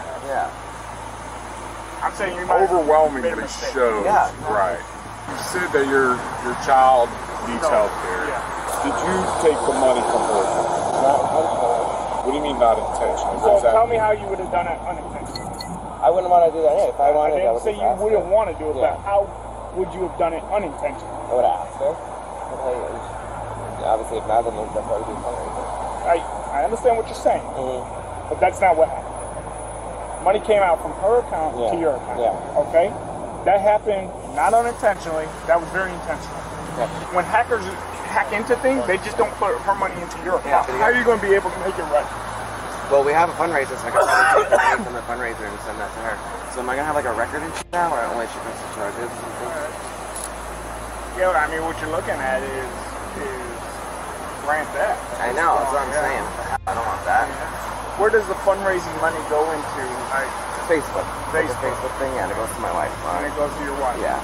Do you ever use her credit card? No, I don't even know. But the shows is on there too. I'm like, great. So, obviously, there's definitely something going on. Yeah. We are probably 100% sure that you did all the transactions on your own. That in itself, you got exploitation. There's a bunch of crimes and stuff that we can hit. So, so with that being said, she wants an answer. Yeah, I wouldn't knowingly do that at all. That's why I'm like, now I got to do that. I'm not trying to get myself in trouble for something like that. Well, you're in trouble. You're in trouble. Does that make sense? Yeah. Yeah, you're in trouble. You took over $5,000 from Donna. So where is the money? That goes to all our bills. Whose bills? Mine. So with the money that you received from Donna's account, you've already paid bills with that? Yeah, medical bills. Yeah. For your son? Yeah. Did you use the credit card too? Nothing further. No. What is Dave's Incorporated? Well, there's a transaction for Dave's Incorporated. And I'm not 100%. I don't know what that is. She doesn't know what that is. I mean, did you not think like this would affect her lifestyle based on that's why, like I said, I her Social Security income? Ultimately, Donna decided not to press charges initially, but wanted assurance that Spencer would repay her. Unbeknownst to her, Spencer's agreement was just a facade that was not genuine. Spencer, do you have a letter that you wrote? Yeah, I was going to notarize it for her. Where is that? That's what I thought we were doing today. I said, whatever's on there, add it up, it's in my name, and we'll start paying back. Spencer showed a nearly scribbled IOU to the deputies, attempting to convince them he genuinely intended to pay. So this is the deal. You're a lucky person, okay, because she likes you. I know, I really am a good person. Well, good people don't take $40,000 from their friends or anything without asking. That's not a good person. She doesn't want to pursue charges, at least today. She doesn't want to see you right now, but she thinks that you'll communicate with her and then you guys work out some sort of an agreement. If that doesn't happen, do you know what is going to happen? Absolutely. What's going to happen? I'm going to come arrest you. I'm going to get a warrant, and then I'm going to come arrest you for exploitation and grand theft. That's going to put you in a lot more financial hardship when you don't have a job because you've been arrested for 2 felonies. And your child. So you guys had to come out here. We are too. We are too, unfortunately. But when she calls us back in however long you don't pay her back, I'm not going to not pay her. Then that's where we're at. Okay. All right? I appreciate it. All right, Spencer. Thank you. Yep. Thank you, guys. Hey, man. However, 2 days later, her patience ran out. Further unauthorized transactions came to light, deepening her sense of betrayal. Donna's decision to prosecute was fueled by the realization that Spencer had not just taken money, but shattered her trust. I'm thinking of prosecuting. He used my rewards money. He went into my savings account. He went into my checking account. And he went into my credit card. I mean, he was doing this when I was here. So what would you like to do, Donna? I'm thinking of pressing charges. Okay. I feel bad. You shouldn't. You should not at all feel bad. I feel really Someone took bad. advantage of you. What's to feel bad about? There's no point in feeling bad for someone who only cares about the money in your bank account. He already lost his job. This is my calling. The repercussions for committing a crime is not losing your job. It's having criminal charges. That's his fault for losing his job. That's something he did to himself. And I bluntly asked him, why did you do this to me? And he goes, because of... I go, you could have asked me for some money. You didn't have to steal it. Good afternoon. This is Deputy Wynn from the Flagg County Sheriff's Office trying to reach Donna Welch. Speaking. There's more things than I'm finding that he took. I had $176 in my bag, and when I went to the dollar store and I opened my wallet, I had $1 in there. And then he took my Bed Bath & Beyond credit card, and I went to Target yesterday. I got a credit card, but it was missing. Spencer almost got away with the fast one on Donna until 1 month after the incident, when he was served with a felony warrant and forced to turn himself into jail on 2 charges, including felony grand theft and felony identity theft of a person over 60 years old. Just hours later, he was released on a $3,000 bond. And for sure, wonders never cease. If you thought that was crazy, it was nothing compared to the male nurse who assaulted and impregnated a patient in a vegetative state at an Arizona hospital. Did anyone know she was pregnant? I didn't know. I didn't know she was pregnant. Only allowed to have female caregivers. When I looked, it wasn't really had the baby coming. On December the 29th, 2018, Phoenix police were called to the Hacienda Healthcare Facility in Arizona, a place dedicated to long-term care for patients with severe disabilities. Upon arrival, the officers found the healthcare staff in a state of disbelief and confusion, struggling with the surprising reality of the patient's unexpected childbirth. The atmosphere, typically calm and orderly, was now chaotic. I was in the room, and I was like,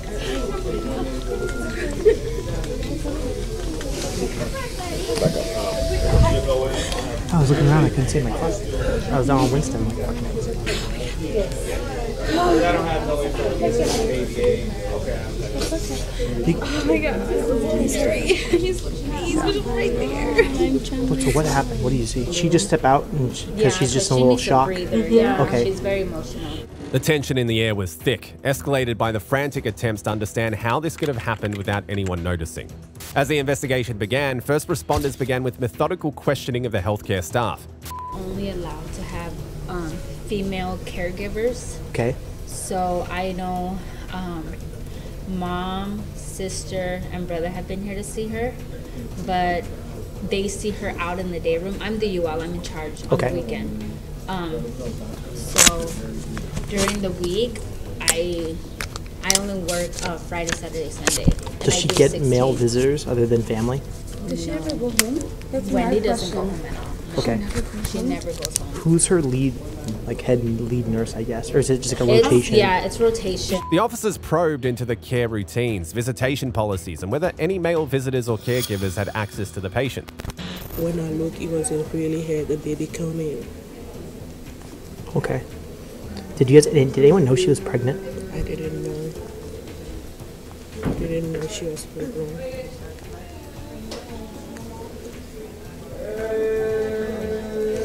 Do you know how the visitations here work? Honestly, no. Honestly, no? Okay. And then does she have any male staff that work with her? No. Are there any male janitors or anyone that goes into the rooms unattended by themselves, as far as you know? I don't think so, no. Okay, and she just has a full female staff, usually? Mm-hmm, yes. Okay. Okay. And she never goes home, as far as you know? As far as I know, I've never seen her go home at all.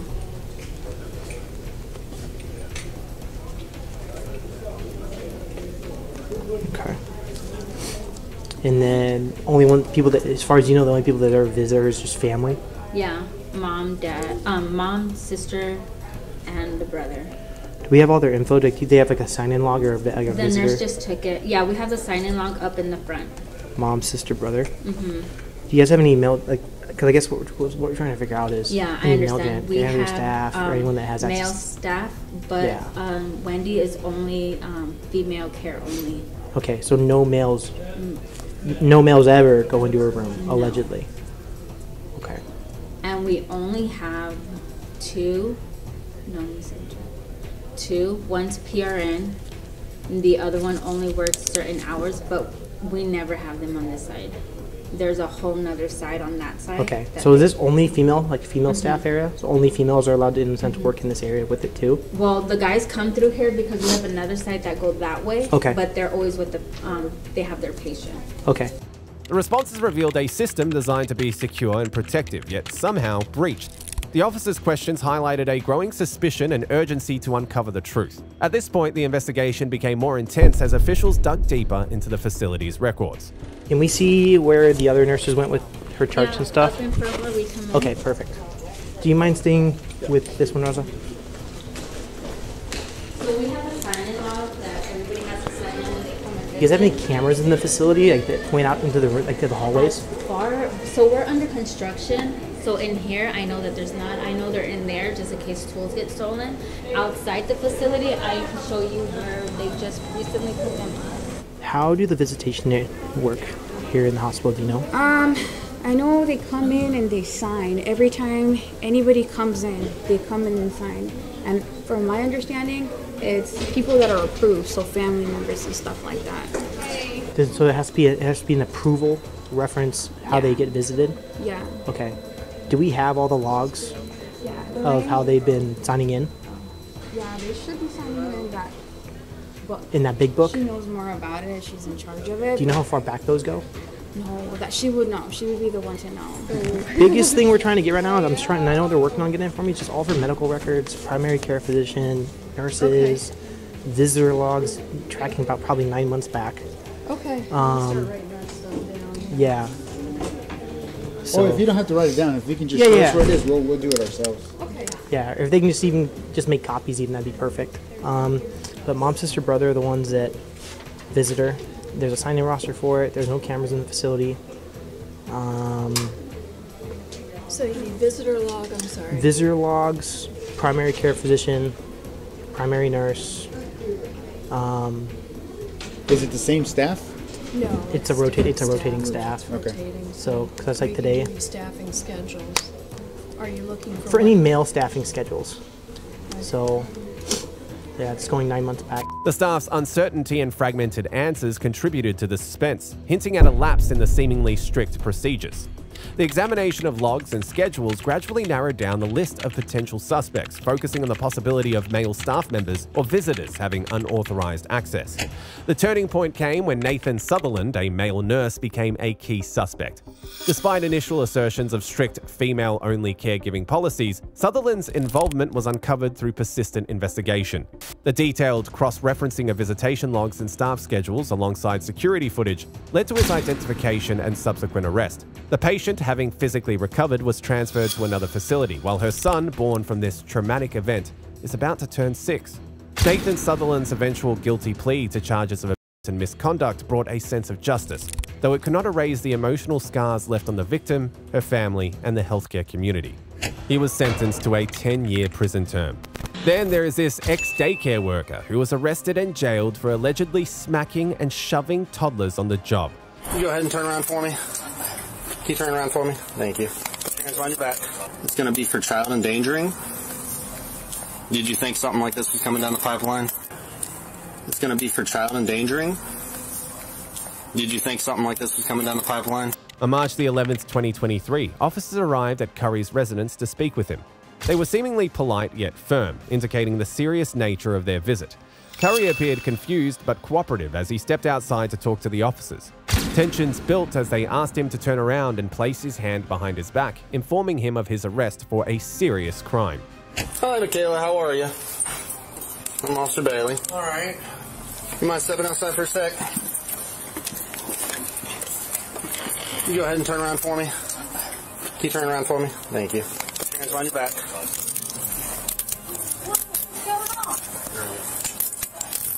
Okay. Let's go down over here, okay? I'll chat with the family real quick. Annie, can you grab my shoes? Yep. Let's grab shoes right now. Can we get shoes? Yeah, sure. Okay. We're just going to hang out down there real quick. I'll explain. We'll walk down. Yeah, I'll explain everything to you, okay? You just want to walk real quick? Dude, do we have slides or slippers? My hay dudes are downstairs. The hay dudes? Okay. Okay. Here. Let me make sure these cuffs are good. Okay? I'll kind of explain everything. Okay? So it looks like you got a warrant. Okay? It's going to be for child endangering. Did you think something like this was coming down the pipeline? Did somebody kind of... I talked to a detective, but that was months ago. I figured since it was quiet. Yeah. I haven't heard anything in a couple months. Sure. Do you have anything on you that's going to poke or stick me? Any weapons, anything like that? Okay. Can I leave my glasses here, though? Yeah, absolutely. Sure. So we are going to have to place you under arrest, okay? We'll take you to Greene County. Is there anything... The only question I have is Brittany Irick at said Greene County? If so... I have no idea. Okay, that's my sister. She was arrested from here, and she's not allowed back at the house. Okay. Well, that's something I can let the COs know. I don't think there's like a protection order or anything, but yeah. Okay. Well, I'll talk to the COs. I'm sure you'll talk to the COs too. I'm sure they'll make room for it and make sure that that's not going to be an issue. Okay. Okay. All right. I'm just going to quickly make sure you don't have any weapons on you. I'm not doing a full search or anything like that. Okay. I've only got 2 pockets. You only got 2 pockets. Okay. Where are the pockets at? Oh, okay, I see them. The investigation into Curry's conduct began on August the 15th, 2022, following a report received by Fairborn Police regarding a possible assault that had occurred the previous day at Creative World of Learning Center on West Goodman Drive. This report stemmed from a parent noticing an abrasion on their child's side while picking them up from the daycare on August the 14th. When questioned about the injury, Curry claimed he had no knowledge of what had transpired. The next day, the daycare sent the child home with a report indicating that they had conducted their own investigation and terminated the staff member involved, who was later identified as Curry. This initial lack of clarity from Curry, combined with the daycare's internal report, laid the groundwork for a deeper investigation, increasing the tension and urgency of the situation. Police reviewed video evidence provided by the daycare's manager, which revealed disturbing footage of Curry grabbing a child's ankle and pulling the child after the child had thrown toys at someone off camera. The investigation highlighted multiple victims, including a 1-year-old boy, a 1-year-old girl, and a 2-year-old boy, which painted a broader and more troubling picture of the incidents under scrutiny. However, fast forward to March the 11th, 2023, officers had a date with Curry to address the situation. All right, you got nothing else on you? No. Okay. So I'm just going to warn you right now, if you do have anything else on you and they find it at Greene County, because you're going to have to go through like a scanner and all that. If you have anything on you, that's going to be an additional charge. If you do have something on you right now, we can just deal with it. We can squash it right here and now. Okay? No, there's nothing. Nothing? Okay. Is there anything else you need from inside? I know he's going to go get your shoes. Do you have a phone or a wallet or something that you need? My phone's on my desk and my wallet's on my dresser. You want those? You can leave them here if you want, or you can take them if you want. I don't think I'd be able to use my phone, but I'd like to have it. Oh, I don't know. It's up to you. I don't mind. You're being okay with me. I want to be okay with you. Okay. If you want, we can get your phone and take that with us. And if you want, we can grab your wallet. We can take that with us as well. Is that something you want? Yes, please. Okay. Would you mind telling Pensy just over there? You said it's on the desk in your room? Yeah, my room is downstairs. Oh, and you want your glasses to stay here, or you want your glasses to go home or go with you? Okay. Phone and wallet, and then could you take these inside? Thanks. Okay. We'll wait for them to get your shoes before I bring the car around, okay? Okay. Do you have any idea how long I'd be here? This is legitimately my first time being in any trouble? Sort of trouble. Okay, sure. So, right now... Grab the coils. Okay. I'll be right back, and I'll kind of go over some stuff with you, okay? The officers also showed a degree of understanding and respect by allowing him to gather his personal belongings and say his goodbyes to his family. All right. Follow that ugly man there and... Yeah. We'll get in on this side.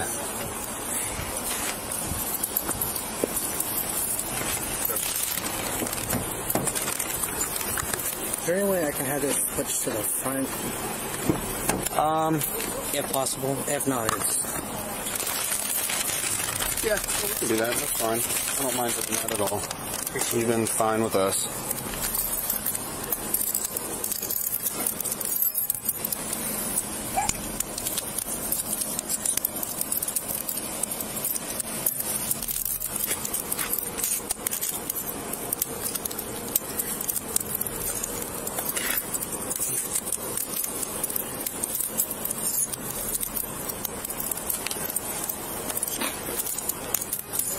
Do I need to leave this here? If you want to take it off, we can leave it here, but the jail's going to take it and put it in your property if you don't.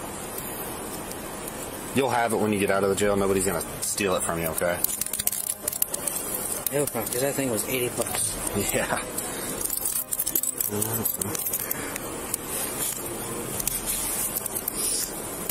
Alright. Go ahead and take a seat. You alright? Yep. Just whack him in the...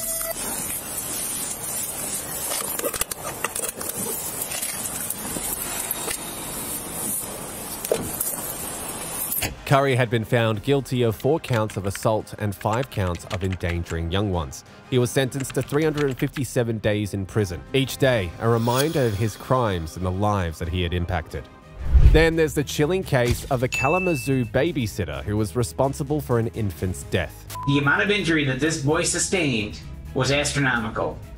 On August 23, 2017, 11-month-old Jason Downey was dropped off with his babysitter Bryant Rowlands just like any other day. A baby boy with his whole life ahead of him. Just hours later, Jason was rushed to the hospital clinging to life with severe head injuries.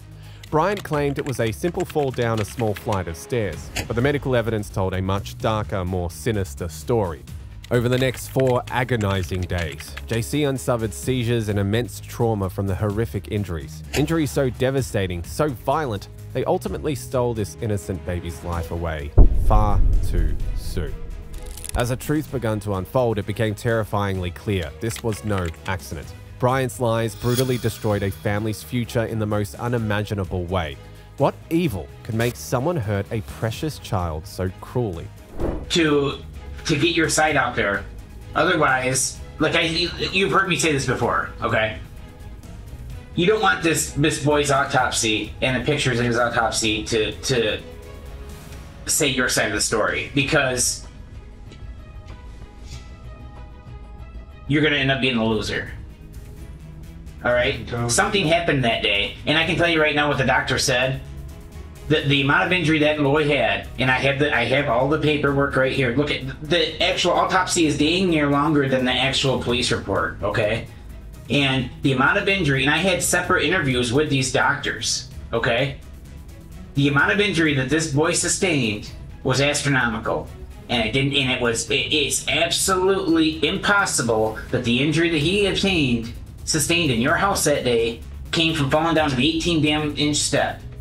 I told you my story. I know it, and then it changed. I know it, and then it changed. Yeah, because y'all was sitting up here calling me a monster and shit, and I know I ain't no monster. I ain't did nothing. Well, somebody did something, and you're like I said, I had 9 kids in that house, in my kitchen, cooking for 9 kids when he got pushed. And I reacted like a parent should act. Yep, I'm not disputing that at all. I'm not disputing that part at all. Here and I got y'all telling me I'm all types of monsters and shit. I'm not disputing that what you did was wrong there at all. If he was to fall from a step like that, and maybe he did fall from a step like that, but a lot more happened before that, Brian. A lot more. And then... Man, I'm not the one that y'all need to be looking at. This all types of shit all on Facebook. My wife people sending my wife messages and shit talking about how this girl is poisoning her kids and shit. Listen, here's the autopsy. There's no damn poison in the body here. Okay, that was done. That was all. Yeah, toxicology came back. There's no poison. Yeah, and from what CPS is telling my wife, that shit, the autopsy really ain't say about me, that I did nothing. Well, the autopsy doesn't specifically. I know it don't say, oh, well, Brian Rowland. No, it doesn't. The autopsy is a separate report. That it doesn't show guilt, or it doesn't try to steer anything anyway. All it does is report facts that it sees. Okay, that's it. As detectives pieced together the events surrounding 11-month-old Jason's tragic death, contradictions began emerging in the babysitter's account of what had happened on that fateful day. Bryant had been entrusted to care for the innocent baby boy, but the severity of Jason's head injuries just didn't align with his story of a simple fall down a small flight of stairs. What's more, Bryant had a history of domestic charges in the past. As the prime suspect, detectives knew it was time to apply pressure and try to break him. With a baby's life senselessly cut so short and a family utterly devastated, investigators would stop at nothing to uncover the sickening truth. Yes, it is. Now, I don't want to be sitting here and argue with you. I want to sit in here and find out why, okay? You got my story from 6 months ago. Yep. And that's what happened. So, something more happened. Something else happened. Because the kid, the medical report states there's no way he arrived at your house with those injuries. It's impossible, Brian. It's impossible. He sustained those injuries after he arrived at your home at 3 p.m. Okay? Okay, well, if that's what it proved, then the prosecutor been had that autopsy report, like almost 4 months? Why all of a sudden now? Because like they said up there, like CPS sat up there and had told me, not this new CPS, not that Michelle. I can't control how long it takes them to review something. Like, it's not my control. She sat up there and said that the autopsy wasn't saying nothing, that it was coming down to the medical examiners. Sure. And I can't control control how long a report is being reviewed at the prosecutor's office. John and I can't control any of that. Okay? We can only control what we can only control. Just like you can only control what you can only control. And you have a little bit of control right now. Because I always got control. I deal with 7 kids. I mean, in your fate here. A little bit of control on your fate here. Okay? For what? You trying to send me to prison for something that I didn't do? I'm not trying to send you to prison. The last thing that anybody wants as a detective to do is to send the wrong person to jail. It's a absolute worst thing. What do I benefit from it? Nothing. What do I benefit? What would we benefit from doing it? Nothing. I really don't know. What am I supposed to do? Sit up here and tell y'all that I did something to this baby and I didn't do nothing? When I'm sitting up here in my kitchen cooking for 9 kids when this happened? I'm not saying that it wasn't. It didn't happen right then. It was a series of things that occurred. Okay. All right. It didn't happen when he fell off the damn 18-inch step, Brian. There's no way around that. It did not happen while you were cooking food, and he got supposedly pushed by his 4-year-old brother. Didn't happen. It's not feasible. Well, I know I didn't touch that baby, and I didn't do nothing wrong to that baby. Then who did? And that's a good question, because I didn't do nothing. But it happened when he was there. As the interrogation continued, Bryant carefully recounted the events of that fateful day, attempting to reaffirm his innocence in 11-month-old Jacian's tragic death.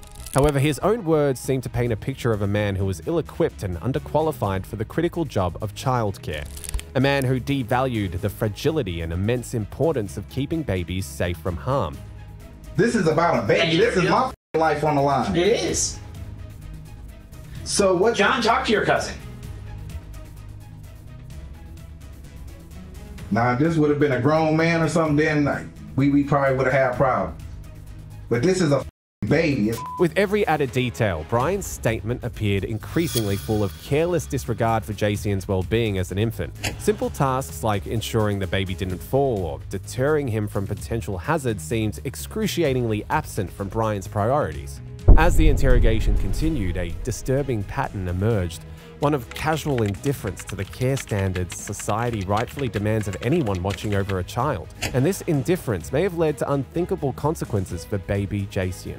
As much as I love kids in this... And you know what? The doctors are going to say on the stand, there is no way that this kid could have lasted 6 hours. Well, how did he do it? How did he do it? Because it seemed like he was fine until he got pushed off the stairs. It happened inside of your home. Okay, and so you tell me there wasn't no time from the time that he arrived until all of a sudden when he got pushed off the stairs, what, about a half hour later, that's when he started sitting up there having the so-called seizure, and I didn't even know that that's what the fuck that was, because he was sleeping and he was stretching and shit like he was like a baby stretch when they move. So I didn't know what the fuck was going on. So you telling me that it couldn't have lasted that long? So whatever happened, this should have happened like earlier that day, right? So whenever this was going on with him, it should have happened, right? I wish I knew because the only thing that I know that he got pushed off the stairs. But there was so much more than that. It's not how it happened. Right, he arrives. He's fine. All right. When he's there, your cousin's there, his girl's there. He's fine for a while. He is a normal baby.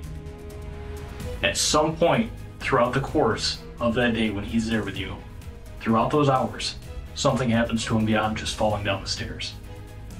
Kids fall, kids get pushed. I mean, you got, how many kids you own? 7? They don't die from that. not from an 18-inch. You know what I'm saying? They don't die from an 18-inch step. So what more happened between that time frame? Like I said, nothing. There's pieces of the puzzle that are not being filled here. I mean, what it comes down to is the kid's in your care. The medical doctor that reviews the case, reviews the autopsy, and looks it over, says, okay, well, this is something that's out of the scope of that, you know, the baby falling 18 inches. This is actual, real physical damage that happened to this kid. So you can't fill in the blanks as to what happened. I mean, it's just kind of hard to swallow, you know what I'm saying? It's a hard one to say, well, you know, he's got a lot of kids in there. I get that there's a lot of kids, and that's a ton of stress, but you got to know what's going on. My kids don't stress me out. As the interrogation intensified, detectives hammered Bryant Rowland with discrepancy after discrepancy between his versions of events and witness accounts from that fateful day. His claims of little Jason simply falling down a small staircase were being systematically dismantled. Contradictions rapidly piled up, leaving Bryant with less and less room to twist the deception.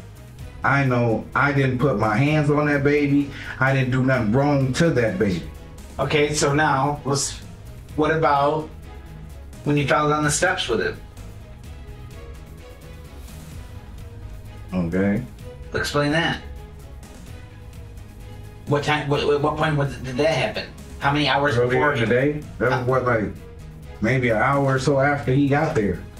But while we're just discussing all this, that didn't come up at all. When John asked you, well, what happened? Why didn't you bring that up? Because I figured you already told everybody. I told you the story. Right. Right, but I'm just asking. I'm asking you. I don't care if you told Bill. Like, I'm just trying to figure out because what else. Fell, he wasn't red. He ain't had no red mark. He ain't had no lumps, no bruises, no nothing on him. So he fell down. How many? No, I'm remembering your steps. They go up and then they go up again. What parts did you fall down? The first slight right there. So like right when you walk out of your house, your bedroom there, that first portion. Yes. And then where did you go? Earlier in the day. Did you go over onto the grass then, or the dirt? No, just the balancer called us. Oh, okay. So you fall to there, and how were you holding him at the time when you fall? I was holding him like you're supposed to hold him. I had him one arm like this, and he was holding on to my shirt like this. Okay.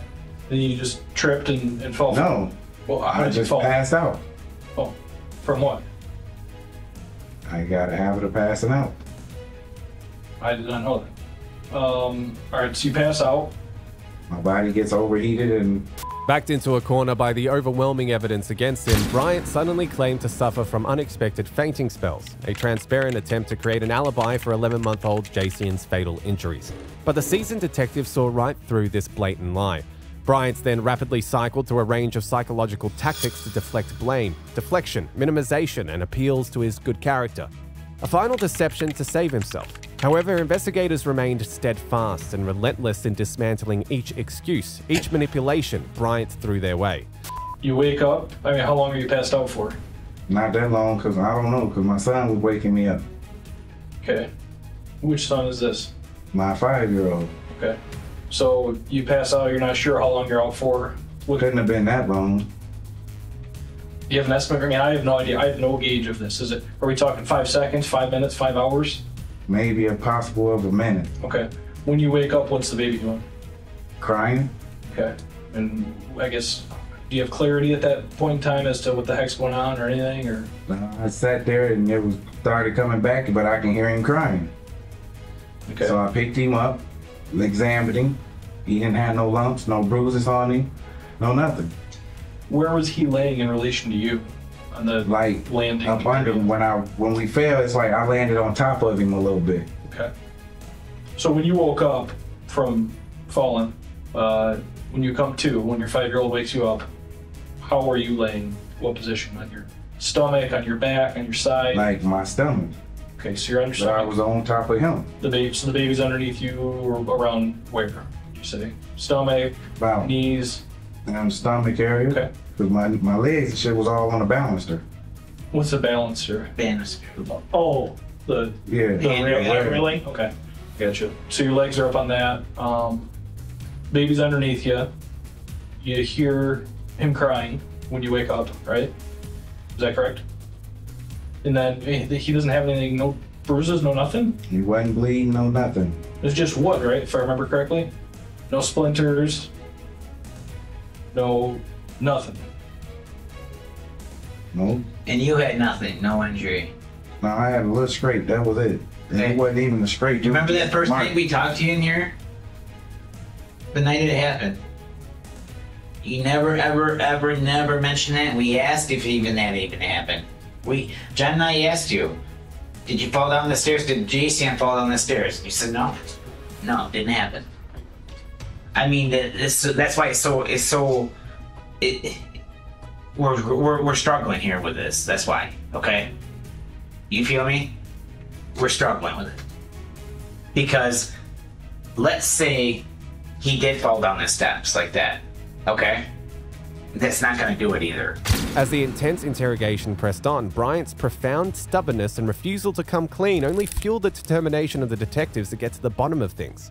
Instead of cracking under the mounting pressure and inconsistencies in his story, Bryant doubled down, his resistance hardening with each confronted fabrication. It won't. That's just like you sat up there and told me that I could throw in, and I measured it. I measured it. A 17.5 feet. I could launch him straight into that wall, full force. What's 17.5? What's that? From where you told me I could where the incident happened in my house. The day when you down the hallway, down the hall. You said I can launch him down that hallway full force, and he hit that wall and still not sustain them injuries. There's no way he would hit that wall with such force if you launched him down that 17 feet. He would lose momentum. He didn't have he would no lose bumps momentum on him before he hit the wall. But I'm saying he didn't have no bumps on him. He ain't had no brakes on him. He ain't had no knots on his head. No nothing. So what could somebody have did to this baby for him to be like that? Well, but y'all think it happened in my house. There's no. Evidently, there was something else going on with it because he didn't have no lumps, no bruises, no nothing on him. There's numerous things that could have happened. Like what? Numerous things. Could have been shaken. Okay, but I heard that they did something on the spinal cord and there wasn't no... That's not true. His retinas were detached from his eyes. But that's why they also did something to his spinal cord to see if there was shaking there too, right? I don't know what you're talking about. Where did you hear this at? Tell me. Talk to me. From CPS. Okay, I do. The same ones that's been involved with y'all and talked to the prosecutors. I'm sorry, I'm not familiar with CPS, with what they said. I don't know. But the information you just said, that they can tell if a baby has been shaken or not by looking at the spinal cord. That's why they said that they was having something else done on his spinal cord to tell if something else done on the spinal cord. To tell if he was shaking. Okay. Well, that's done through the eyes, okay? And his retinas were detached from his eyes. And you telling me out of all them kids that was running around the house, ain't nobody seen nothing. There are also 2 other injuries that was explained to me by the doctor. I'm not even going to try to even fake pronounce what these injuries are, okay? But there was 2 injuries. There was letters A through G, okay? For example, I don't even know if it went through G. It might have been more than G or before the letter G, okay? But on the board, okay? We pulled it up on the board in front of me, so I'll tell you how many letters there were. The interrogation took a wild turn when armed with the disturbing autopsy report. The detectives dismantled Bryant's claim piece by piece that 11-month-old Jacian's fatal injuries were from a simple fall down a small staircase. Okay, there's 2. The one goes to K, actually one goes to I, and the other one goes to G, okay? Mm-hmm. Out of this first group, there were 2 letters in here, okay? And right here, 2 letters that the doctor pointed out that said that it is only occurred not only in Kalamazoo but in the entire North America. Okay, it has only occurred as a result of 2 of these letters of these injuries. Okay, and I'm not going to try to tell you which ones they are because I don't know. I don't remember. But they don't see it in car accidents, they don't see it in industrial accidents, farm accidents, they don't see it in anything, or dog bites, when a dog mauls a kid, they don't see it in anything except those cases causing death. That's it. That is it. And that's fact. So, something's got to happen here. You see where we're coming from? How can we not act on it? Yeah, but y'all, the is coming from my house. But why is all my kids okay? Why is all them kids okay? And I've been dealing with them way longer than the other kids. And can have other kids over there babysitting. All types of kids. Before this accident. Oh, okay. Okay. So, why I can't speak for the other kids. That's what I'm asking you. What's different about this day? What happened different this day that they made? That's what I'm saying. I don't put my hands on them. Well, I guess let me ask you a simple question then. This is a very simple one. Why did you say that you and him did not, neither he nor you fell down those stairs that day, the first time we talked to you, and then you changed it? Why did you change that? That's an easy question. Because I didn't change it because it wasn't a change. It was an add-on because they sat up here and called me all types of monsters. Okay, I can. No. Yes, yes, they did. Well, I'm not other saying. bald head dude. Yes, they did. Other bald head dude. They sat in here and called me all types of monsters and everything. It was Gary. I don't know. No, but I remember, I can't remember if it was myself or him specifically the first time we talked to you, said, hey, is it possible, when we were trying to figure out, hey, what happened to this kid? Is it possible the kid fell down the stairs? And you said, no, absolutely not. And then, is it possible you're holding him, you guys fell down the steps? No, that didn't happen. You had your back turned, he fell off the landing? No. All these different, possibilities and no. You know what I'm saying? And then, so why did you change? With the medical evidence directly contradicting Bryant's version of events, the detectives pressed him tirelessly. They would not relent until he finally acknowledged the sickening truth they suspected all along.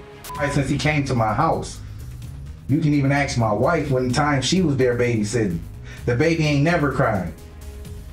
We have to sit up there and figure out what he wants, if he's hungry or want a bottle or something. The baby would sit in the thing and just sit like this. He would never lay down, no nothing.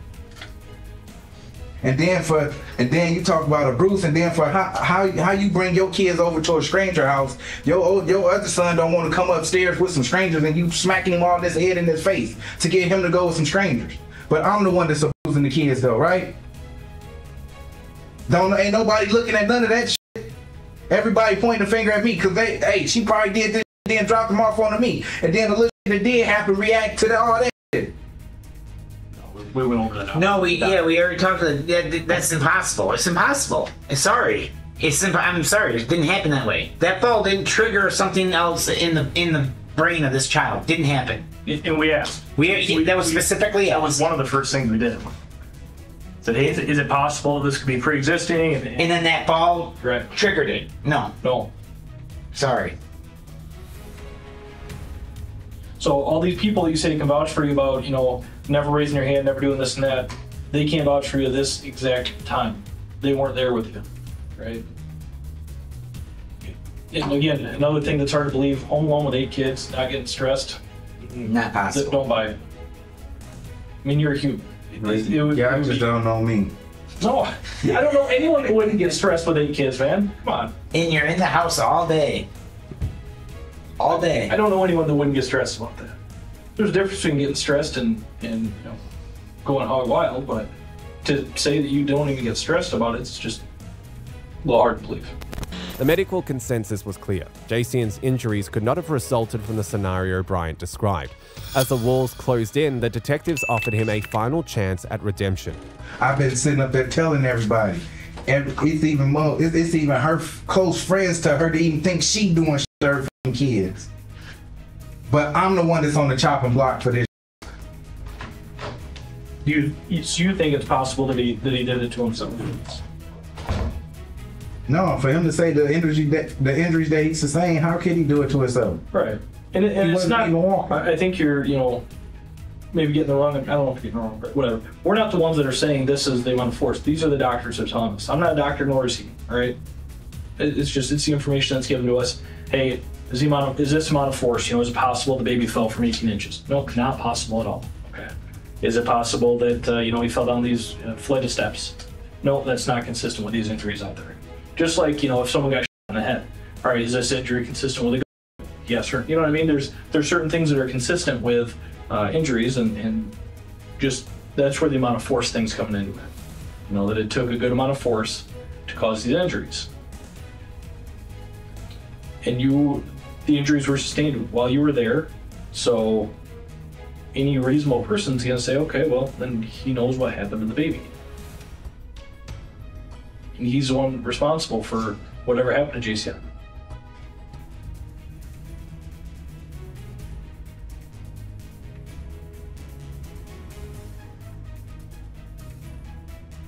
I know I didn't do nothing to JCN.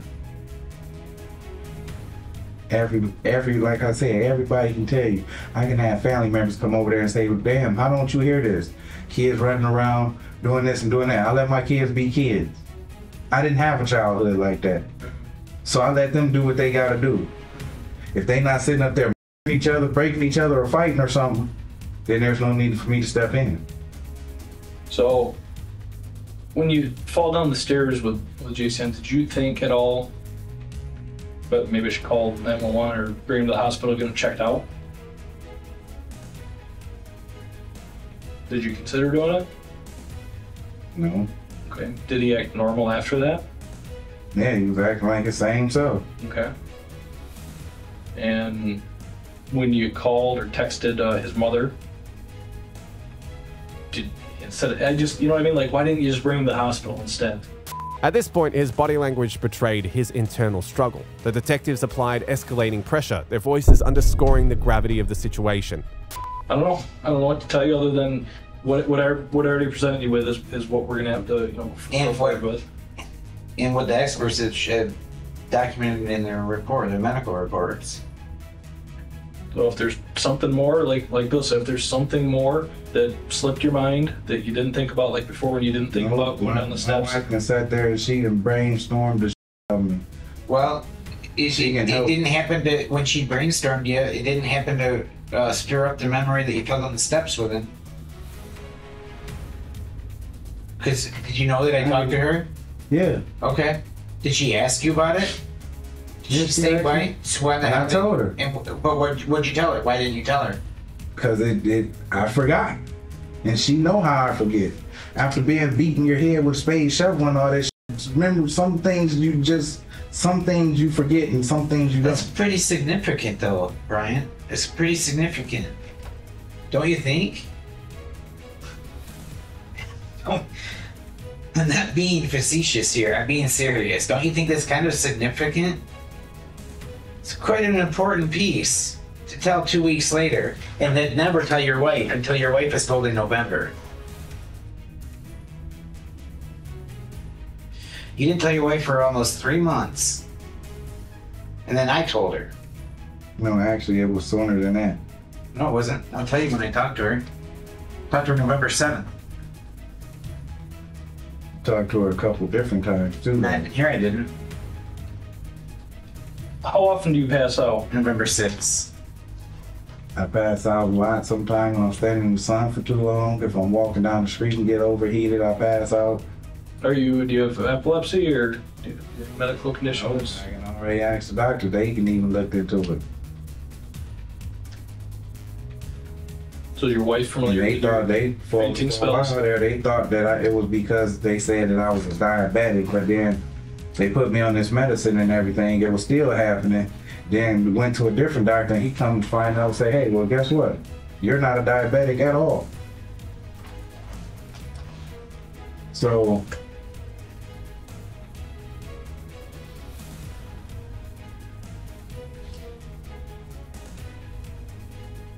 I've been sitting in the chair and got so hot and passed out in the chair while I was getting my hair braided. Really? Despite their appeals, Bryant remained resolute in his lies, leaving little choice but to let the damning evidence speak for itself. All we can go off is what the investigation shows and what we're told by doctors. That's it. We have no other thing to go off of. And all the information that we're receiving is there's no way this kid could sustain the injuries that it had and sustain life. How can I really do that much stuff to a baby without leaving marks, bruises, lumps, no nothing? Please tell me that. I don't have the answer to that. I don't. I wish I did. I wish I did.